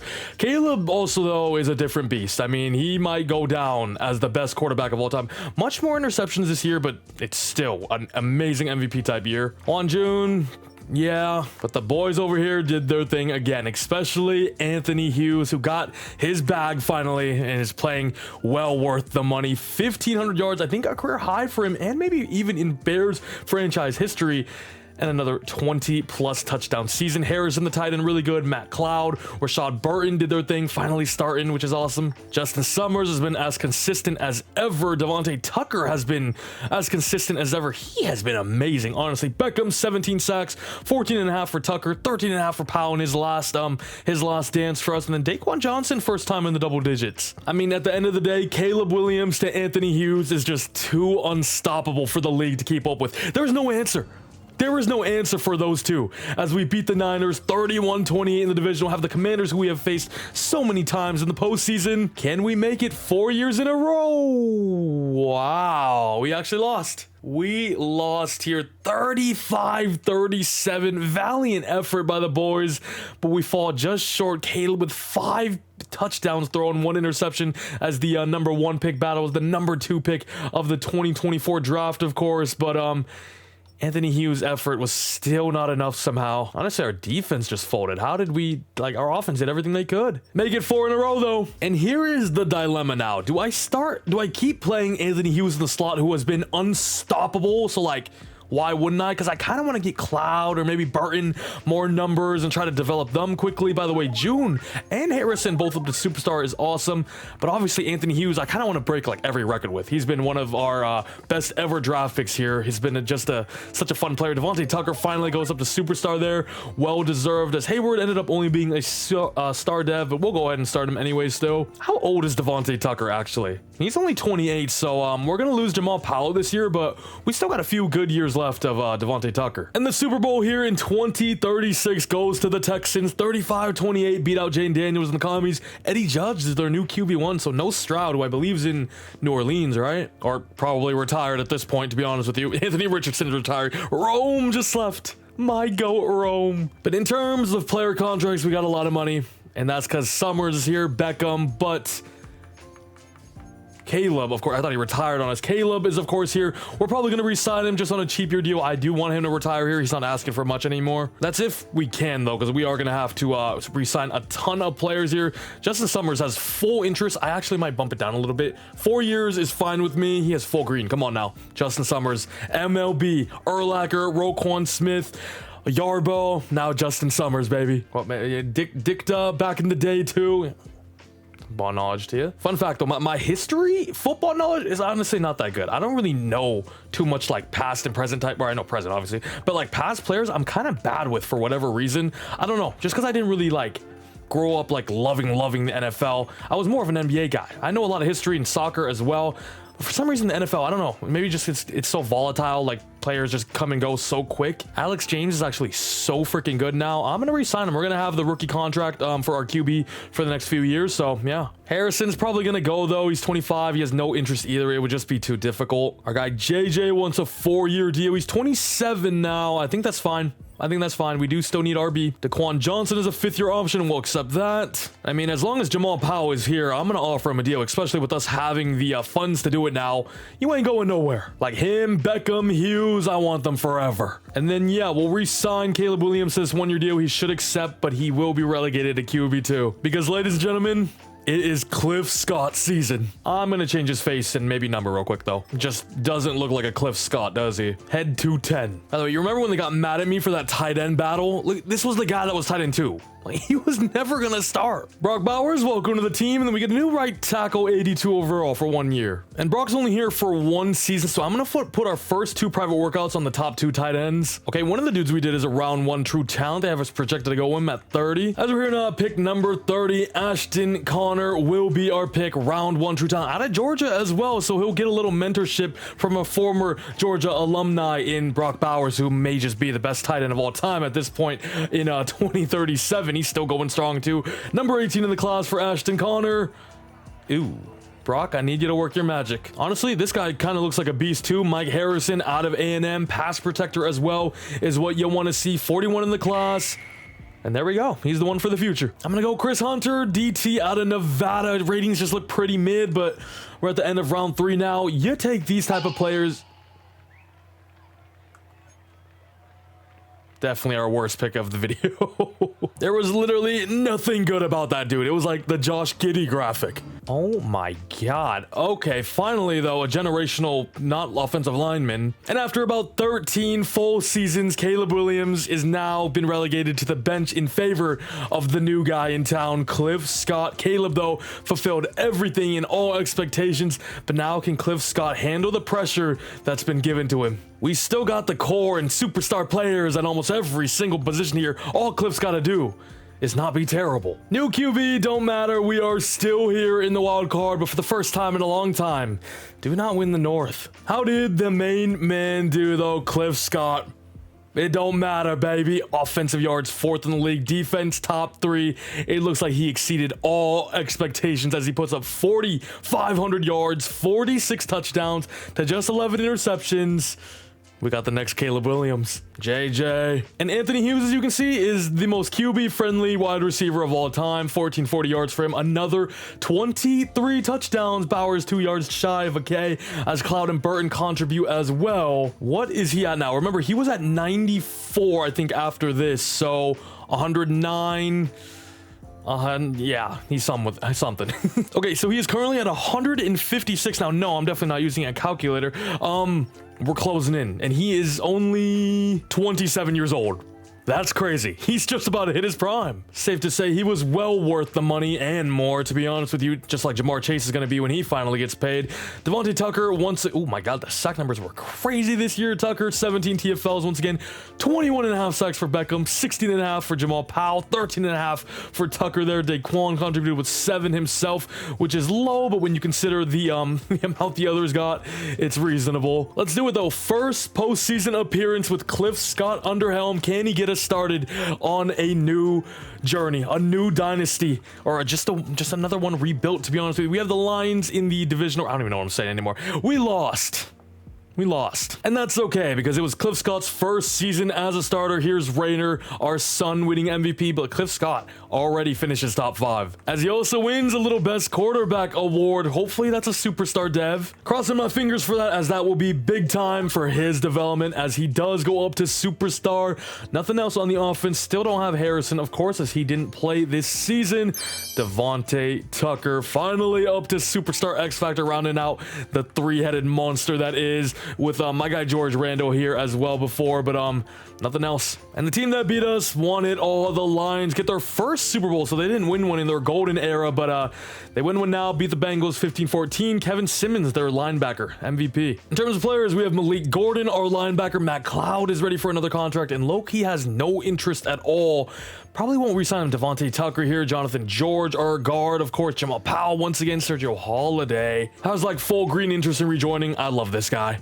Jonathan George, 5th-year option. Low-key, no, because he's only normal. Devontae Tucker, 30 years old now, but definitely gonna re-sign him. He's still a beast, as you saw. And honestly, same for Jamal Powell. I mean, these dudes are still going as strong as ever. Our window is still wide open with Cliff Scott under helm now. And Caleb Williams, once again, I gotta keep re-signing him. Maybe it's kind of messed up, though, because he's still only like 35, 36. He could go play somewhere else, but I'm holding him hostage here to retire. Definitely got to get this fella back at all costs. 7-year deal. Dennis Gannon, generational punter. As we add in a new linebacker and then a backup right end in Kevin Ramsey. As we went ahead and 3-star scouted defensive end this year, just because I am terrified of after Brandon Beckham leaves us. However, there are some pretty solid ones in this class. Whoa, this dude looks unreal. Junior Long. Throwing number 2 on corner, Ramondre Stevenson out of the Beavers. Junior Long ends up only being around 1 to 2. I was hoping he'd at least be around 1. Honestly, I think Junior Long looks the absolute part, and this is the ideal replacement for when Jamal Powell eventually leaves us. Junior Long will be next up. He's only 21 as well, so plenty of time to develop and grow as we go along. And he's got the right thing to do it. Oh my god. Okay, this guy's a top 5 talent. I forgot to check who I scouted. The wide receiver was day 3, by the way. How do I get this guy? Let's trade up to like 44? 40? Our second 2 5s, and then lastly the defensive tackle we chose a few years back, but we just got our new dude heading to LA for 44, and he just went 1 pick before us. 1 pick before. I should have just went to 40. I gambled with it. Oh my god. All right, well, let's try to luck out with the receiver now. It's not gonna be this guy, but it might be Dennis Davis. Elite strength, great change of direction. He's a 6'2 slot out of Bama, only 21. You know what? I'm sold. I'm sold. His player notes, I was trying to check his player notes a little bit there. He's a wide receiver 3, it's fine. But damn it, that is not who I traded up for. And the linebacker I wanted is also gone. Oh, this is a shambles. I'm gonna take Wayne Tucker, middle linebacker out of Minnesota. Looks like one of the better ones I could find. 114, we get him at 91. Not the worst. 74 for Long, 72 for Davis, not the worst. Wayne Tucker, 69. Let's find that cornerback. 1 pick before me is crazy. There was a really good running back. Here's Ramondre, though. 80 overall. 21 years old. 6'4". What's his speed? 94 speed. 95 excel. 6'4 corner. Why didn't I just trade up to 40? It's a top 5 corner. All right, that's fine.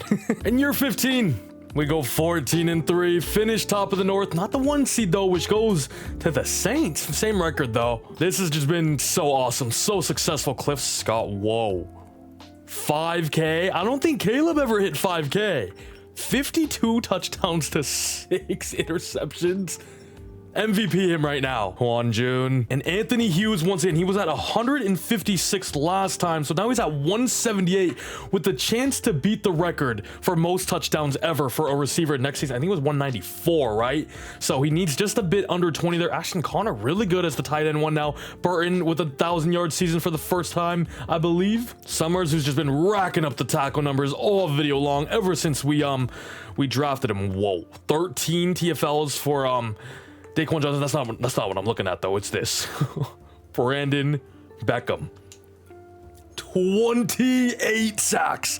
That is the most we have seen. He's 32 now, which means he probably is starting to regress a little bit, but at the same time, not. He just put up 32 freaking sacks. Oh, I don't like the scheme fit. I only put up 28 sacks. Shut up. Look, I think it's pretty safe to say I know how to get the most out of you. All right. 15 sacks for Devontae Tucker, 12.5 for Powell, 8 for Daquan Johnson. Man, it's going to be a sad times when these guys start to regress heavily because they're getting up there. They're on the wrong side of 30 now. As we are back into the postseason, we have made it. Okay, we're kind of fraudulent though. Cliff, you can't have that type of season then go out in the wild card. That is, they're calling you Joel Embiid out here. That is not great, as we're not going to have this core for much longer either, you know. The time is definitely ticking on a few of our players. However, this is what you like to see. Cliff Scott winning league MVP, which should give him now a Devi up to Superstar X Factor. Ooh, Jonathan George just won Best O-Lineman, period. Remember, I didn't 5th year tag him as well. He is only a normal, so even though he finishes number 1, I can only upgrade him a star there, which kind of sucks, but still pretty cool. If I remember. Rashawn Wade, best DB. I think next season we're gonna try to keep track of Anthony Hughes and his touchdown number. As Scott does end up going to X Factor, George went up by himself for finishing number 1. That's actually pretty cool. Same with Connor, goes up to star as well. So some huge devies there on the offensive side of the ball. As we got Jimmy Newton now up to X Factor. That is huge. He is still pretty young, right? He's only 25. Didn't we get him like round 2, round 3? The end of round 2. Pretty awesome, pretty awesome. As I did see, we get Hayward up to superstar. I think McLeod goes up to star, and Rashawn Wade finally goes up to superstar as well, as we still don't know what Junior Long is. As the Lions win another one, kind of stealing our throne a little bit now here in the NFC North. They've won 2 in the past, or they won back-to-back, huh? We gotta get our crown back. And there you have it. I actually kind of wish I could check out his stats. I should have did it right there. Caleb Williams, though, has a retired legendary career, the best player in Bears history, multiple times Super Bowl MVP, multiple Super Bowls, multiple MVPs as well. He's going down as one of the best. And not just that, he has now mentored one of the next up-and-coming QBs of the league. All right, who we got here, though? This is what I'm a little scared of. 100. Ooh. He's already here. 129. Well, he has no interest either. Jimmy Newton's here. Definitely got to re-sign him long-term. Rashad Burton, my goat. Daquan Johnson, Robert Cole, Melvin here, Rashad Wade, Beckham. Devontae. Oh, yeah, all these boys. Crap. Dude, we might, like... Whoa. Thing is, I don't know if we're ever gonna be bad as long as we have Cliff Scott. Should I tag him, or should I accept this? 74 mil, no income tax, close to home, Arizona, warm weather state. The warm weather is the most important thing for everybody, huh? We'll accept the 5th year. Jimmy Newton, 4-year deal. He's got green interest, should be back. Our guy Burton, same goes here, full green interest. Remember, we drafted him. He was a little older, so he's already actually 27. Daquan Johnson, I low-key feel like we got to keep around because he's only 26 years old. He is the next guy after the core of Beckham and Powell and Devontae Tucker leaves us, so we need him to stick around. Jonathan George, after winning best offensive lineman, he's really not asking for the most, so I'm happy to give him a 5-year. And then we have 55 mil left. Let's see if I can re-sign the trio. And let me tell you right now, there's absolutely no way we do. We'll start off with Brandon Beckham. He's back for 2, which is probably a little rich, but he's a GOAT here. Devontae Tucker only wants a 1-year as well. He should be back. Or do we hand the keys off to Junior Long? Let me check him out. We actually never got to see his development trait, right? Right? Yeah, we're handing the keys off. He's a superstar, baby. What a pick. Good pick. Good pick. All right, well, this will be our goodbye to our glorious GOAT. That is Jamal Powell, one of the best defensive players in the history of the NFL. Had a little downstretch in 34 and 35, but found some second win and got back up into the double digits here, including a 16.5 sack season. I mean, how many did he have as a whole? 156 total sacks coming from defensive tackle is insane. As you can see, Beckham is up to 185 there, but Jamal Powell gonna go down as a legend. And yep, as you can see, Anthony Hughes is up to 178. Oh, it was 197. I thought it was 194. So he's got 20. Exactly 20 next season. I'm going to keep track of that. In terms of just the Bears, though, Caleb Williams now holds the passing yards, the passing touchdowns with 514, which is actually crazy to say out loud. And Anthony Hughes is already sweeping all. He has a triple crown for the Bears with 12.5K, 178 yards, 850 receptions almost. Beckham also in the sack totals with 183, franchise setter. And we'll look back at all of these at the end of the 20-year rebuild. We still got time. We still got a ways to go. Okay, there is a Superstar X Factor center. 98 overall, top of the free agency market. He has full green interest, but we do not have that type of money. Nor is it a position that need like the secondary will be. We get 2 corners back, including our guy Deontay Melvin, and then a new strong safety. So we'll go ahead and throw one on Tremaine Alexander. Also desperately need a safety, Tony Tarpley. And then I'm not gonna lie, right? We may be in the market for a new running back. I might try to trade my guy JJ. As we will be pick number 24. They have us going Junior Mullins. We don't really. Oh, is this guy scouted? I think it was. Wow, my voice went really high there. Well, okay, that is a pretty perfect timing. Power back, only F catching there, but a top 5 talent is a top 5 talent. Did a middle linebacker who also looks awesome. Round 1 talent, and the safety is a strong one. Pretty good too. Okay, I understand. The Browns do have interest. They're pick number 2. Can I get your 2nd round pick? And then let's just start off high. A 1 and 2 next year. It's a 92 overall. That's actually kind of close.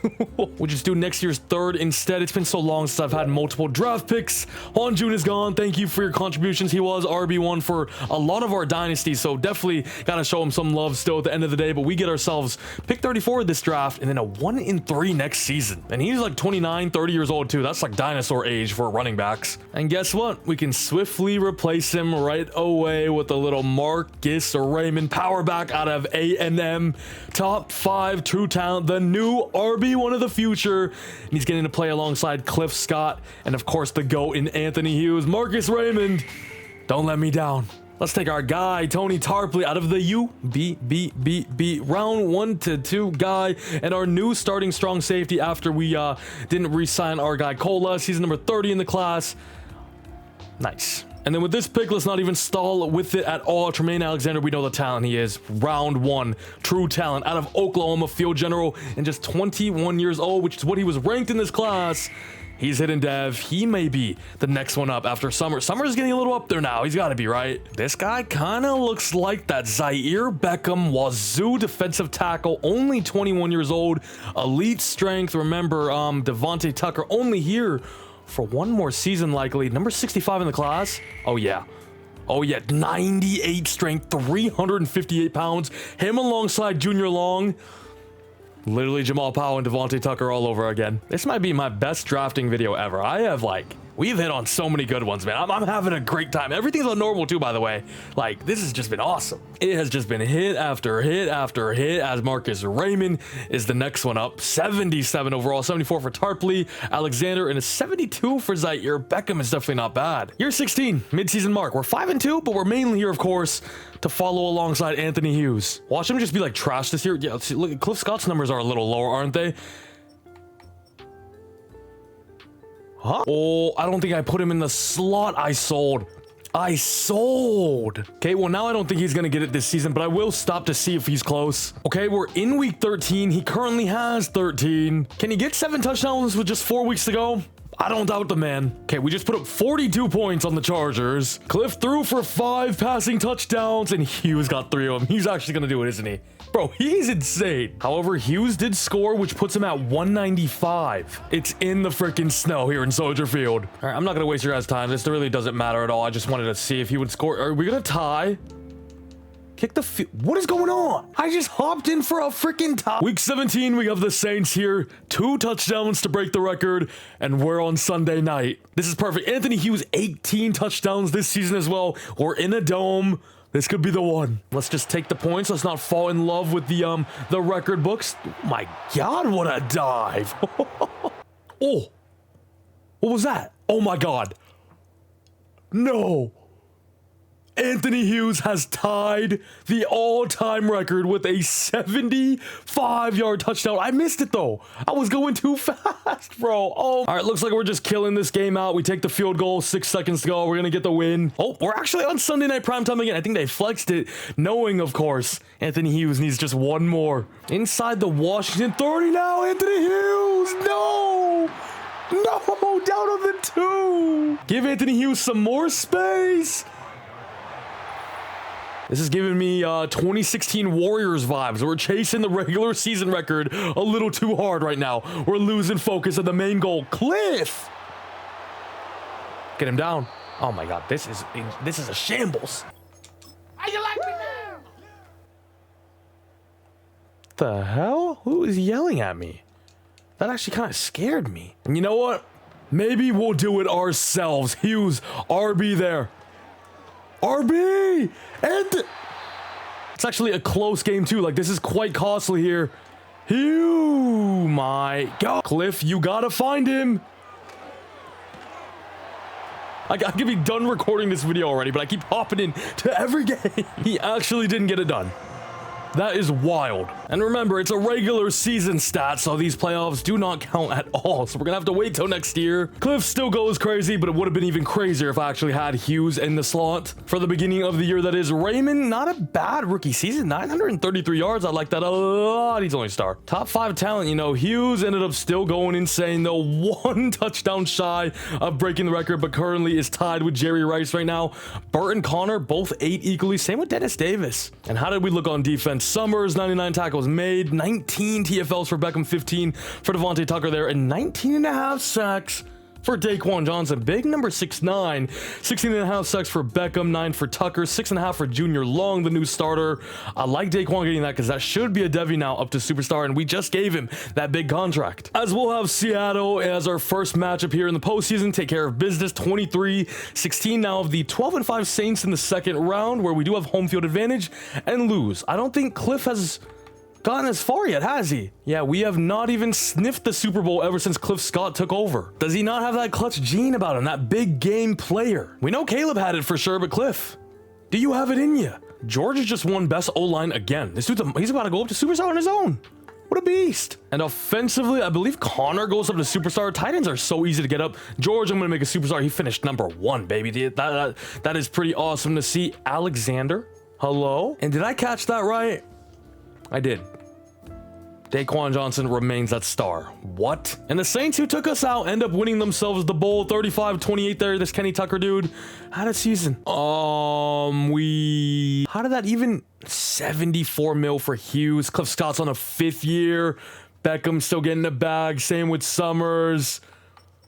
Hughes, 74 mil cap hit. Wait, what? Okay, well, I guess so. Gonna lose some big pieces. Deontay Melvin, Devontae Tucker. What an absolutely outstanding player he has been for us. Was quiet for the beginning, but definitely found his stride in the middle there. 13 sacks, 14, 11, 14 and a half, 13 and a half, 15 he peaked at. Put up double-digit TFLs every single season as well. He was definitely the underdog of our team that was overshadowed by the other guys. We picked him at the end of round 2, and he ended up being a Pro Bowl caliber defensive tackle. And gotta show love to my guy Sergio Holiday as well, who was our franchise right tackle, played a little left tackle too, always had full interest in rejoining us, but sadly the money denies us this time around. He's gonna go to another team, but shout out to him for being a big piece of our dynasty. Not forgetting this time, he's going up to superstar. Corner is gonna be bleak. Beckham ends up only being a star, sadly, as well.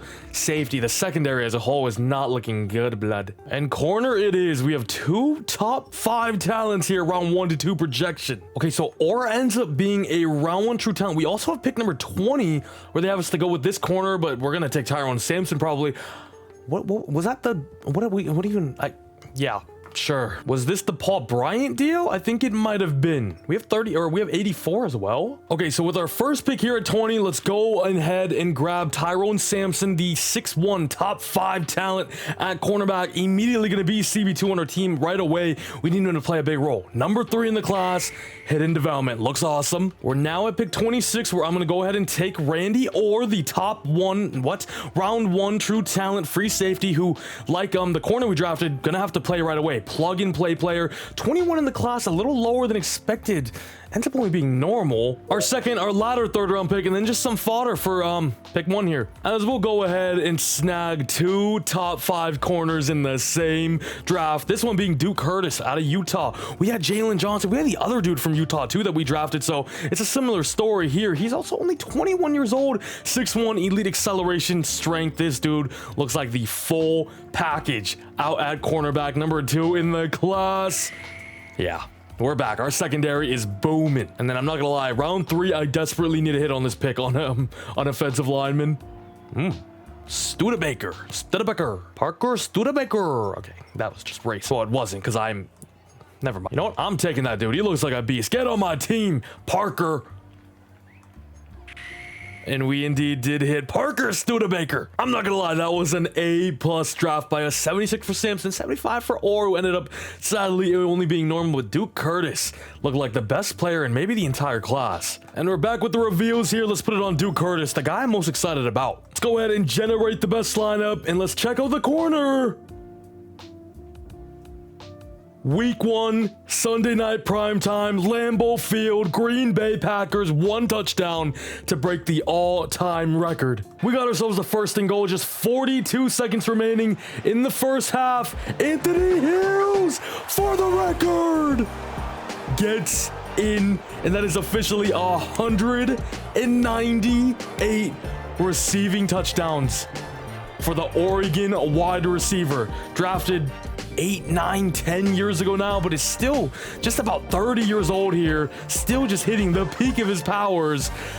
Gives us a touchdown lead against the Green Bay Packers and seals his name in the history books. And there we have it, in the big year 2040 on the dot. We have a new record holder for touchdown catches. Anthony Hughes, 198. Dude, how did Jerry Rice have 22,000 yards? Huh?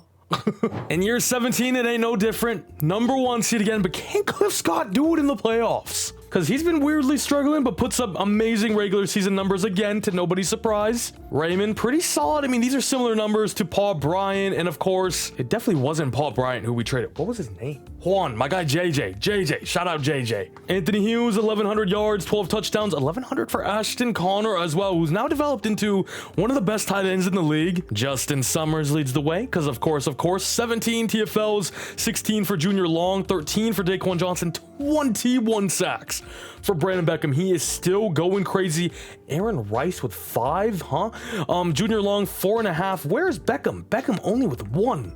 Very disappointing there, but Brandon Beckham, man, 34 years old now, but is still the best in the league. All right, come on though, boys. Division titles, number 1 seeds are all cool, but they don't really mean a thing unless we win ourselves a ring. Tampa Bay Buccaneers, 8-9 here in the divisional. We beat them 21-13. Lions, 11-6, have won a few Super Bowls in the past few years, and now I gotta wait for this, which will, bruh.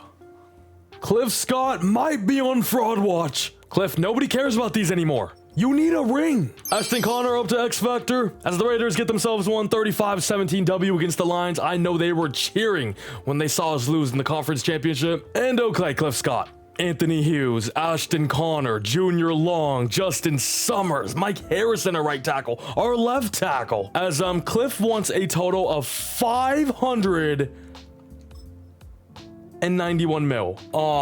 He also has no interest. We might have to let him go. I'm not gonna lie. It's not like we're winning with him. I mean, we are, but you know what I mean? I might just hard reset these last few years just for the heck of it. Honestly, Anthony Hughes, remember, we had to give him a gajillion dollars for him to rejoin last time too. He's 31 years old now. He will go down as the best wide receiver of all time, but I think his time here in Chicago might be up. Into year number 12 now, and still just only 31 years old. Remember, came into the league as a 20-year-old, has never had a season under 1,100 yards, has never had a season under 10 touchdowns. He has been the absolute model of consistency and greatness and everything above that. Honestly, what a player. One of the best and most awesome players I've ever drafted, to be honest with you. As he has 99s in almost every single big category there. Absolutely crazy player. 98 juke move, 98 ball carrier vision, break tackle 99. Playing with this dude would have been so fun. All right, well, let me keep somebody at least, please. Ashton Connor, thank you. Junior Long's 5th-year option. Justin Summers, I think I'm gonna let go, sadly, in favor of Tremaine Alexander's development. Cade Overton, who I moved to left tackle. I feel like we're gonna keep at least one of our tackles around. And then, yeah, I'm gonna tag Cliff Scott for 74 mil. And I'm trading him. Anthony Hughes, my go. He loves that warm weather state tag. He better go to a team in like LA or Arizona or something, I swear. Oh no. Did I just see that? Say it ain't so. Brandon Beckham has retired. One of our best picks. One of the best pass rushers the league has ever seen. I'm sad I couldn't really go over his stats, but he has retired. He went out on top. I think he had like 21 sacks last year, didn't he? What a beast. Damn, I didn't really get to see his numbers, but he knew this team wasn't going anywhere as long as Cliff Scott was the freaking quarterback. Get this guy out of here. What can we get? I mean, we're going to get 3 firsts, potentially 3 seconds, or a great elite player level talent, as well as 3 first-round picks. We just got to choose wisely. Why the hell would I do this? Sheldon Bass, right end, superstar dev, 89 overall. 3 first-rounders as well, and a second. And a third. Holy, Courtney Adams looks like a beast too. I think I like the deal with Atlanta the most. Give me Rashad Dumaine and we'll call it a day. Clifton Scott is now headed to Atlanta. Maybe I should have just taken 2nd-round picks. I don't know, but we'll take some players with high development traits / what we need. 3 first-round picks as well, and Sheldon Bass should be a welcomed addition to our D-line. I'm just sick of Clifton Scott, bro. Some dudes, you can just see it. They don't have that it factor about them. All right, fair play. Anthony Hughes ended up going to LA. Let's go. We are killing it. And I just missed the private workouts in a draft where we actually have picks. How did that just happen? That is so annoying as we do have pick 10 as well. How did I do that? I just skipped over. We're at pick 10. I've actually been scouting for a minute. I don't really know what to do.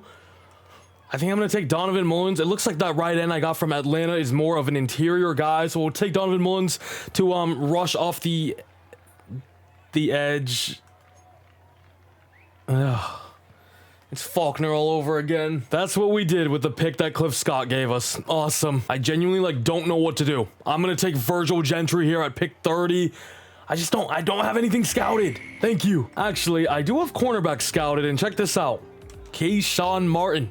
Round 1 to 2 guy, projected to go round 3 to 4. We'll go ahead and take him here at the end of round 2, 49 in the class. And I know what you're probably thinking. You need a QB. You literally don't have one. Oh, I'm taking one. It's gonna be later. Hello. Hello, Braxton. Here now at the end of round 4, let's go ahead and try to find our new franchise signal caller. You know what? Braden Wells has something about him. Beautiful spiral on all his passes, gets happy feet, feels non-existent pressure, does well to avoid sacks by throwing the ball away, plays well within and outside of the pocket, fast over-the-top style motion. All of those seems good except for happy feet there. We can deal with happy feet though. I don't mind. He is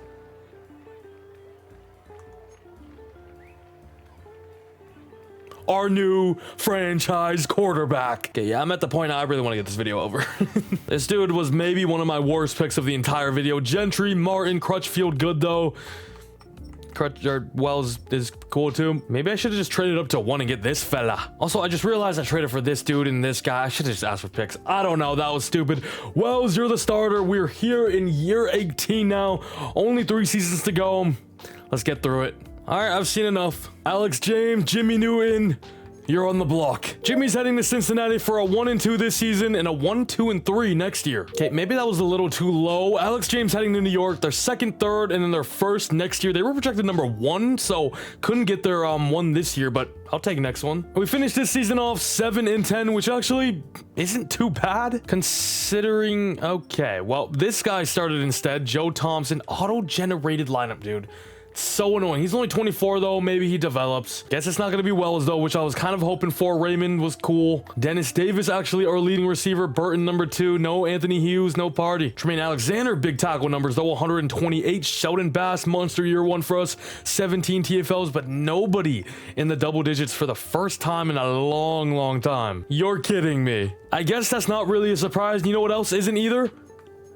They didn't even make the playoffs. How did he win MVP? Didn't matter if he made it anyway. They would have lost. Might be the biggest regular season merchant I have ever seen. And we got Curtis up to superstar. And I'm seeing Gentry superstar as well, who we drafted, of course. The Niners fall short.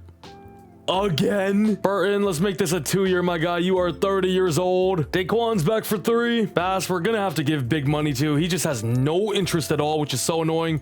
Maybe I changed the scheme for him. I don't know if he's that good though, you know what I mean? Good enough for us to change our entire scheme around just to fit him. Don't care about anybody else. All right, I'm back. Fresh new day. We go 3 for 3 in free agency. I feel like I kind of lost my head a little bit yesterday. You know, I blew some things up that I probably shouldn't have done, but I was recording for way too long. You know what they say, though? You either die a hero or live long enough to become a villain. And hello, JoJo Jefferson out of NDSU. Might be a generational corner. 6'2", AAAA. Aggressive ball hawk, has a motor, often looks to rip the ball, shows good discipline. Wow, good, elite good, great, solid, 4.39, fastest corner in the class. JoJo is projected to go number 2. Don't we have another pick? We do have pick number 10 projected right, or not. Oh, wait, who's this? Caleb Smith is also top 5. What a DB class we got here. We got 16 and number 10. Oh my God. This is the craziest oh my God. Okay, maybe that was a little rich. I just did 10 and 16. We're getting number 1, obviously, and then a 3rd rounder too. I should have tried something lower first. Whatever though. The player that we're gonna get is well more than worth that. Joe Jefferson is gonna immediately come in and be CB1. He's actually number 2 in the class, not number 1, which I was expecting. But he is going to be hidden dev and looks ridiculous on paper. And more importantly, has a name that fits as well. Joe Jefferson. Like, you know he's going to be good. Trading with the Jets for a nice young receiver here in Collins. 83 overall, star dev. Or get a 2nd from them next year as well. We actually have 3 picks in round 2, so I'm just going to let it fly here. Chris Rankin, looked at him a little bit. Looked pretty solid. 54 in the class, though. Only normal. Whatever, then. Let's just take the highest talents on the board now. Let's go with Tremaine Bean, who we know is a round 1 guy. My God. We also have this linebacker, Cecil Hackett out of Mississippi State. Another round 1 true talent. 21 in the class, and I'm just on a generational run with normals to start the day. 23-year-old X-Factor linebacker from Kansas City. Don't mind if I do. So many freaking normals after we grabbed ourselves JoJo Jefferson, but he does end up being an 80 overall. And here in the year 18 now, we finish with an 11-6 record. Find ourselves once again in the wild card. How did the boys do though? Joe Thompson, 4,200 yards, 35 touchdowns good. Threw a few interceptions though, 13. Raymond really nice though, definitely his best season for us. Burton, 1,100 yards and 18 touchdowns, 1,000 for Dennis McKee. Ashton Connor contributed too, and Sidney Collins, the quiet man. The guy we just traded for, of course, Tremaine Alexander taking over from Yarbo and Justin Summers. It's now his time to shine. Sheldon Bass, big year, 17 TFLs for him, 16 for Junior Long, 10 from Tremaine Alexander from linebacker. But look at the sack numbers. Junior Long and Quinton Hightower, our new addition at DT. They combined for 30 sacks there, 9.5 for Sheldon Bass, and it's Daquan Johnson only with 5, weirdly, out of everybody. JoJo Jefferson had 2 interceptions. He's not generational, is he? I mean, obviously, he was only an 80 overall, but he looked so... We can't do it without Caleb. I know our QB kind of sucks still, but Caleb was carrying us. Caleb was doing some special things. Him and Anthony Hughes. Who? All right, as Thompson didn't even go up to star, I think I'm starting Brayden Wells next season, and I don't care. There's nothing you can do about it. Did Alexander grow up? I think he was already superstar, right? I think Junior Long, however, went up to superstar. As Vegas wins again, they are so lucky we're not there. And okay, it's safe to say we got some heavy hitters. Getting this dude back, he's so cheap. It's the dude we traded for. Junior Long, we don't want going anywhere. Oh, your bar is literally like almost all green. Crazy, may I say. Tremaine's back. Oh, that was Joe Thompson's last year anyway. Okay, it's Brayden Wells season then, baby. Did unlocker for my guy Junior, and he's here for a long time. And not much going on here, just a superstar safety we'll add in. Okay, and actually on another note, we have, okay, this is, oh my God, we have 2, 8, 18, and 20. Wait, we have so many picks. Oh my. I was gonna say I might trade for a quarterback because I'm gonna try to win. Our team is really good. We need to try to win these final 2 seasons here. I'm gonna try, I was gonna trade for one, but maybe we can draft somebody crazy. Let's see how the board's looking. Tell me there's the next Caleb Williams in this class. Okay, good corner. We're so stacked that corner. We'll do you. We'll even do you, because why not? We have crazy draft picks. Like, I am trading any and everything this season to move up, to move down, do whatever. Okay, the edge sucks. This guy sucks. George Irving is not a quarterback. Neither is this guy. Where's the other quarterback? Nope, it's just Corner City over here. Does he just suck? Oh my God. All right, well, what the heck do I do now? They always make cornerbacks just so cracked. Like, look at this. 4 top 5 guys again. Same as last year. There's even this dude down here. I bet there's a gem also. Okay, well, this is kind of an underwhelming class to have all these draft picks. These dudes kind of blow. So you know what? Let's see it, baby. Who is the best quarterback in the league not named freaking Cliff Scott? We don't want Cliff Scott anymore. Johnny Hicks we got. I want a young one. Al Hutchinson. I remember this guy went the other year. Or actually, maybe we don't want a young one. Maybe we want somebody older who's been struggling. Should I just trade for Cliff Scott back? Would that be a crazy story? Cliffy, come back home, my boy. Come back home. What do you say? All right, we'll make it 4 first-round picks then. What do you say to Atlanta? How do you turn that down? No way. I literally cannot do anything else. All right, we're gonna play chess a little bit. Trading up with Miami to pick a number 1. And now we just throw all of those together. And ladies and gentlemen, puts us over the salary cap? No, it doesn't. All right, whatever. I'm getting somebody else. All right, well, that was much easier. This guy's only an 86 superstar, 27 years old, but I gave away pick 1, which was actually probably a little too much. Pick 8 and 18, go to New England for Taft, who is a left end X Factor, 90 overall. We're just gonna absolutely crack out the team now. Or Quan Goodrich, who definitely looks the part, 21 years old, 6'2", AB there, out of BYU. Pick 8 in round 2, I'm going Danny Franz, outside linebacker out of Florida. Looks pretty solid himself, 11 in the class, another hidden. Josh Gonzalez, on the other hand, looks more like it, 15 in the class, you know, okay. When you factor in the players we traded for as well, pretty awesome draft we had. And of course, Irving ends up being 82 overall, and probably is gonna be an X Factor, but when I take one, JoJo Jefferson, it's just only a start. Go ahead and just reveal our guy Quan, because why not? As this, ladies and gentlemen, is the 20th and final season of the video. It's been a journey. It's been an absolute journey. We've had some great teams, as we literally can't even see the corner we drafted because we have too many cornerbacks on our team. Oh, wow. Just moved a few players around on defense, but the team overall, 91s across the board. Can we end it off on top? Okay, this is officially the final season. Just made sure and double checked. Week 18 is just about here. Can we get ourselves a little bye week? New quarterback under helm as well, surrounded by an elite, absolute dynasty of a team. And we go 14-3. Come on. Did the boys feast? Tyler Parker wishes he was here earlier. 4,600 yards, 49 touchdowns, and just 7 picks. Raymond, I mean, he was all right. However, it was Sidney Collins emerging as our wide receiver 1. Connor, another great season. Burton and McKee, a little quieter than usual, although they did have a combined 22 tuds. Defensively, anything crazy over here? Once again, the sack numbers, though. 4 people in the double digits, including Taft, who we just traded for. 18 for him, 16 for Long, 16 for Daquan Johnson. Back up in these numbers, Sheldon Bass with 11 as well. 4 picks for my guy Duke Curtis, and you know who led the way for the tackles. And come on, can we end it off with one? It's been a while. It's honestly been a while since we've gone one. Since Caleb Williams. We literally, I don't even know if we've sniffed the Super Bowl. We have the Buccaneers in the NFC Conference Championship after taking care of business against Green Bay. And wow, we couldn't write this any better. We're here in the bowl, year number 20. Come on. We got ourselves the Jags here. Really good team, 90 overall. Can Tyler Parker do what Cliff Scott couldn't do? Do what Joe Thompson couldn't do, whatever his name was? Do what Braden Wells couldn't do, even though he never even got the opportunity. It's a 10-3 lead here in the first half. We hold them without a touchdown there. Defense coming through. That D-line is not messing around. It's the final season. Everybody knows that it's our last dance together. A last dance as me, as the head coach, general manager, franchise guy. And we're gonna kick as well. That's so soft. That's so soft. Whatever, we'll take ourselves a 10-point lead and trust in our defense that has held them to just 3 points with just 4 minutes to go now in the fourth quarter. The game looks like wraps. The boys have done it once more in the final season here. Ugly one for sure, 13-3.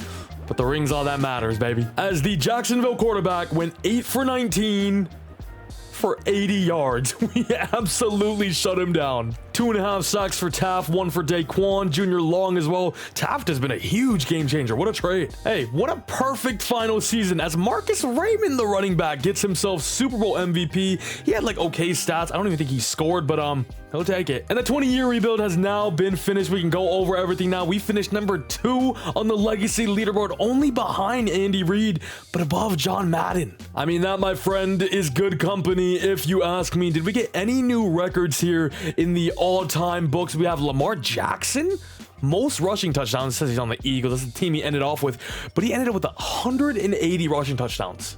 That is insane. Of course, Jerry Rice still holds these records, which is actually so insane to think about because we saw Anthony Hills have the absolute peak of a wide receiver career ever, right? He was putting up ridiculous numbers every season. Ended up with 240 touchdowns, by the way, so he still went strong after he left us, of course, but he was an absolute legend, a Bears icon. Aiden Hutchinson, 256 sacks. In terms of just the Bears, Caleb Williams for passing touchdowns and passing yards, 56,000 there, 500 touchdowns for him as well. Walter Payton still stands true here, but Anthony Hughes swept in the receptions for the receivers as a whole. Brandon Beckham, 220 sacks as well, the all-time record. In terms of a single season, Joe Burrow had 56 touchdowns. If I'm not mistaken, I think Caleb Williams got 56 one year as well. It may have been Cliff Scott, though. He ended with the Chiefs. What happened to the game? I love 2030 here. Amon-Ra St. Brown broke the single season receiving yards record of 2,111 yards for him. Touchdown catches goes to Anthony Hughes, because obviously you saw what that man was doing. Hutch had a 30 sack year. And in terms for us, Cliff Scott had 5K yards, but it was Caleb Williams with 56 touchdowns there. Hughes obviously for yards, catches, but it goes to receptions for Roma Dunze with 121, and the highest sack amount was Brandon Beckham with 28. I think we had a 25.5 from Jamal Powell, and Beckham had multiple years above 20. And we'll do a quick little summary of the final team we ended off with. Shout out to Tyler Parker up to X Factor now, Collins up to Superstar, Burton. Don't forget, we drafted this guy at the very end of round 4, pick 32, ended up being a speed demon out of Clemson. Superstar Dev, I believe, right out the gate as well. He was awesome. Shout out to Raymond for winning Super Bowl MVP. Connor ended up developing as an awesome tight end for us, and the offensive line was pretty solid, right? George developed greatly despite only coming out as a normal, but kept finishing as best offensive lineman. Gets him up, my guy Studa Baker, and then Overton, who we've had for a while now, playing out at left tackle. And as exciting and explosive as our offense was for the majority of this video, the defense was probably my favorite part. We just had an insane defense all throughout after like year 5 with Joseph Powell, Brandon Beckham, so many more names that I'm forgetting, of course. We had good DB as well. Jimmy Newton, I can remember. Linebacker room with Yarbo, now Alexander. We had Justin Summers here for a long time. The defense was putting up crazy numbers. The most wild sack numbers I've ever seen. And is our guy still here? Gannon is still around. 92 overall punter who we drafted 10 years ago. Came out as a superstar, 83 overall. As here's a quick summary of every single season we went through. This is 1, 2, 3, 4, 5, 6, 7, 8, 9, 10, 11, repeat there, 12, 13, 14, 15, 16, 17, 18, 19, and 20. Yes, I'm counting this year that we played like 2 games in. Kind of Mickey Mouse. Yeah, I don't care. This has been long enough. As here's our final stats with a legacy score of 20,729. We had 215 wins, 110 losses, and a lot of those came in the first 5 seasons, right? We were going 3 and 14, 4 wins, 5 wins every season. We had 1 tie, which we actually were kind of a part of as well. 15 winning seasons. I think all 5 losing seasons were actually in the first 5 years, which was tough. 23 playoff wins to 10 playoff losses. 5 Super Bowl rings. We never lost in the Super Bowl. That's actually crazy. Call us Jordan. We're here in Chicago, baby.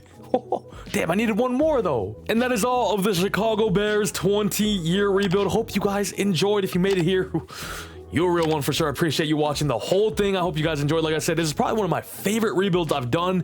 No, we didn't go like crazy, win 8, 9, 10 Super Bowls, but we got 5, which I'm proud of. And just the overall stories, the development we got to see from our players, the dudes we drafted all ended up, not all, but you know, a lot of them ended up becoming all-time greats as well. We had so many great storylines with Caleb Williams and Anthony Hughes breaking the touchdown record and multiple records. Our defensive line just putting up ridiculous sack numbers as a whole. I mean, my name was 20 more sacks in kind of a name play with DJ Moore. I made it with 2 O's, but that was more referencing because of how many sacks Caleb was putting up. And no, the defensive line said 20.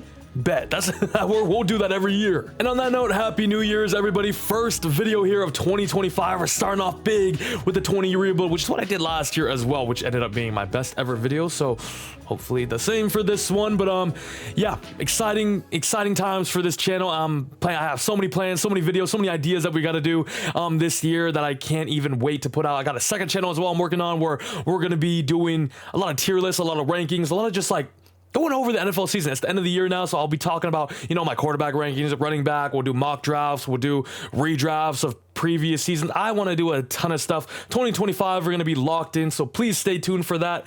Subscribe to this channel as well for more videos like this one. And yeah, comment down below 20,729 for a whatever X amount chance of winning this giveaway. I'll see when I'm editing it. But 2025, we got a fresh new slate, boys. Make this year yours. Invest in yourself. Believe in yourself. That's going to be it for me, though. Much love to you all. See ya.